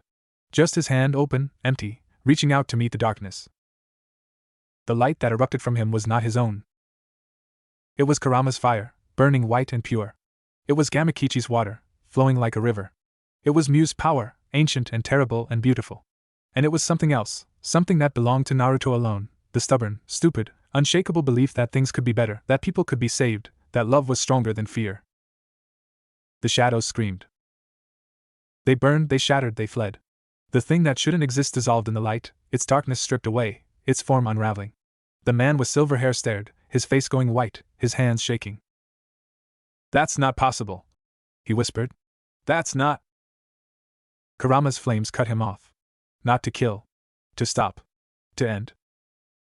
When the light faded, the man was on his knees, his uniform burned, his Pokémon recalled. Around him, the battle was ending, Team Rocket members surrendering, their twisted Pokémon fleeing into the darkness. They had won. Naruto stood in the middle of the ruined square, his body shaking, his breath coming in gasps. Kurama was beside him, exhausted but alive. Gamakichi was on his shoulder, his bubble sack empty, his eyes closed. Mew was floating in front of him, its silver fur dimmed, but its eyes bright. "You did it," Mew said. "You saved us." Naruto laughed. It was a broken sound, half sob, half relief. "We did it. All of us." He looked around the square. Trainers were emerging from the chaos, their Pokémon at their sides, their faces streaked with dust and blood but alive. Temari was there, her Nidoran in her arms, her brothers beside her. Kakashi was there, his herdier panting but standing, his mask torn but his face hidden. And Sasuke was there. The Uchiha was standing at the edge of the square, his Charmander at his side, his clothes torn, his face bruised. But he was alive. He was standing. And when he met Naruto's eyes, something passed between them. Not words. Something deeper. "We did it," Naruto thought. "We really did it." Sasuke nodded once, and the corner of his mouth twitched. It wasn't quite a smile, but it was close. The aftermath took days. There were wounded to care for, prisoners to secure, damage to assess. The League sent investigators, reporters, officials who wanted to know what had happened, how a group of rookie trainers had stopped what should have been a massacre. Naruto didn't talk to them. He didn't know how to explain what had happened. The light, the bond, the thing that had erupted from his chest when he'd reached out to meet the darkness. He didn't understand it himself. But he understood something else. He understood that he wasn't the same person who had left Pallet Town. He wasn't the scared kid who had frozen when a Pidgey looked at him, who had run from the weight of his name, who had doubted whether he was worthy of the trust his Pokémon had placed in him. He was something new. Something that was his. On the 5th day after the battle, Naruto stood at the edge of Saffron City, looking at the road that led to the Indigo Plateau. Kurama was at his side, Gamakichi on his shoulder, Mew hidden in his jacket. Sasuke was beside him, his Charmander at his heels, his expression as unreadable as ever. "You're leaving," Sasuke said. It wasn't a question. "I've got a journey to finish. Gyms to challenge. Badges to earn." Naruto smiled. "I'm going to be champion, remember?" Sasuke snorted. "You're going to have to get through me first." "Is that a challenge?" "It's a promise." They stood in silence for a moment, watching the sun rise over the city. The smoke had cleared, the fires had been put out, and Saffron was beginning to rebuild.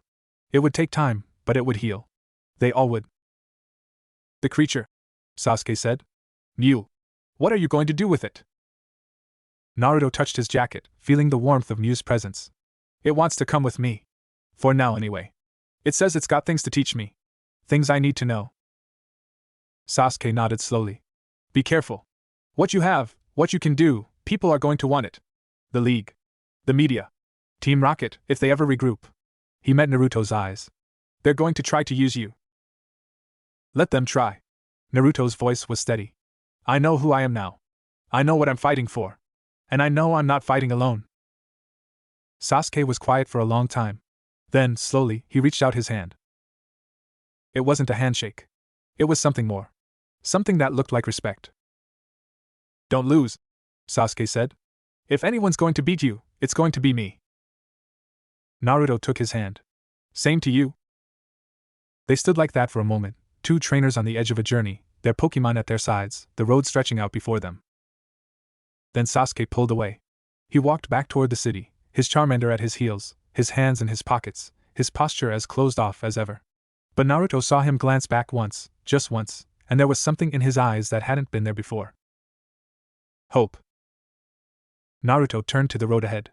The Indigo Plateau was months away, with gyms and challenges and battles he couldn't imagine. There would be more Team Rocket cells to find, more shadows to fight, more darkness to push back. There would be moments when he doubted himself, when the weight of everything became too heavy, when he wanted to give up. But he wouldn't. Because he wasn't alone. Kurama pressed against his leg, warm and steady. Gamakichi shifted on his shoulder, ready for whatever came next. Mew stirred under his jacket, its presence a pulse of light in the darkness. And somewhere behind him, hidden in the shadows, Kakashi was watching. Waiting. Ready to step in when he was needed, and step back when he wasn't. Naruto took a deep breath, filling his lungs with the morning air. "Okay," he said. "Let's go." He took a step. Then another. And the journey continued. 6 months later, Naruto Uzumaki stood at the entrance to the Indigo Plateau. The stadium rose before him, a monument to every trainer who had ever walked this path, who had fought this fight, who had dreamed this dream. The walls were white, the roof was blue, and the flags of every region flew from the towers, snapping in the wind. On his belt were 8 badges: Pewter, Cerulean, Vermilion, Celadon, Fuchsia, Saffron, Cinnabar, Veridian. Each one earned, each one hard won, each one a reminder of the battles he'd fought and the bonds he'd forged. At his side was Kurama. The Vulpix had grown in the months since Saffron. His fur was deeper, his flames brighter, his eyes sharper. He was close to evolving now. Naruto could feel it, a warmth at the edge of their bond, a readiness that hummed in the air between them. But he wasn't rushing it. They would evolve when they were ready.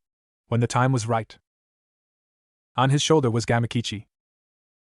The Froke had become something more than a partner. He was a friend, a brother, a piece of Naruto's heart. They had fought together, bled together, won together. And when the time came, when Gamakichi was ready, he would become something more. But that was for the future. And in his heart was Mew. The small Pokemon had stayed with him through everything. Through the gym battles and the Team Rocket attacks, through the long roads and the cold nights, through the moments of doubt and the moments of triumph. It had taught him things that couldn't be taught, shown him things that couldn't be seen, given him a gift that couldn't be measured. But now, at the threshold of the Indigo Plateau, Mew was leaving. "You don't need me anymore," it said, its voice warm in Naruto's mind. "You have everything you need. You have them. You have yourself." Naruto's throat tightened. "I'll miss you." "I'll miss you too. But this isn't goodbye. Not really. I'll be watching. I'll always be watching." Mew pressed its forehead against Naruto's, and for a moment, he felt everything it had ever felt. The joy of flight. The pain of loss. The warmth of a bond that could never be broken. Then it was gone, a streak of silver light disappearing into the clouds. Naruto stood at the entrance to the stadium, watching it go. Behind him, he heard footsteps. Sasuke was there, his Charmander now a Charizard, its wings spread wide, its tail flame burning bright. He had his own 8 badges, his own victories, his own battles fought and won. "You're late," Sasuke said. "I'm never late. Everyone else is early." Sasuke snorted. "Are you ready?" Naruto looked at Kurama, at Gamakichi, at the stadium that rose before them. He thought about Greninja, falling in the clearing. About Jeriah, alone in his cabin, waiting for his partner to heal. About his parents, watching from wherever they were, proud of the trainer he had become. He thought about the beetle swarm, the Spinnerack nest, the Team Rocket base in the mountains. About the battle in Saffron, the light that had erupted from his chest, the bonds that had carried him through the darkness. He thought about the weight of his name, the expectations, the legacy. And he smiled. "I'm ready," he said. They walked into the stadium together, 2 trainers from Pallet Town, their Pokemon at their sides, the road behind them and the future ahead. And somewhere in the stands, hidden in the crowd, a silver-haired man with a mask watched them go. His herdier sat at his feet, its tail wagging once, twice. "You did well," Kakashi murmured. "Both of you." He pulled out a small photograph, worn soft with age. 2 trainers stood in front of the same stadium, one with yellow hair and a brilliant smile, one with red hair and a fierce grin. They were holding their Pokemon, laughing at something just out of frame. Kakashi looked at the photo for a long moment. Then he tucked it away, stood up, and disappeared into the crowd. The match was about to begin. End of Flames of the Hidden Leaf Trainer. Author's note. This story began with a scream in the night, and ended with a promise at dawn. In between, Naruto Uzumaki learned what it means to be a trainer, not just to command, but to protect, not just to win, but to grow, not just to carry the weight of a legacy, but to forge his own path. His journey is not over. There will be more gyms, more battles, more darkness to push back. There will be moments of doubt and moments of triumph.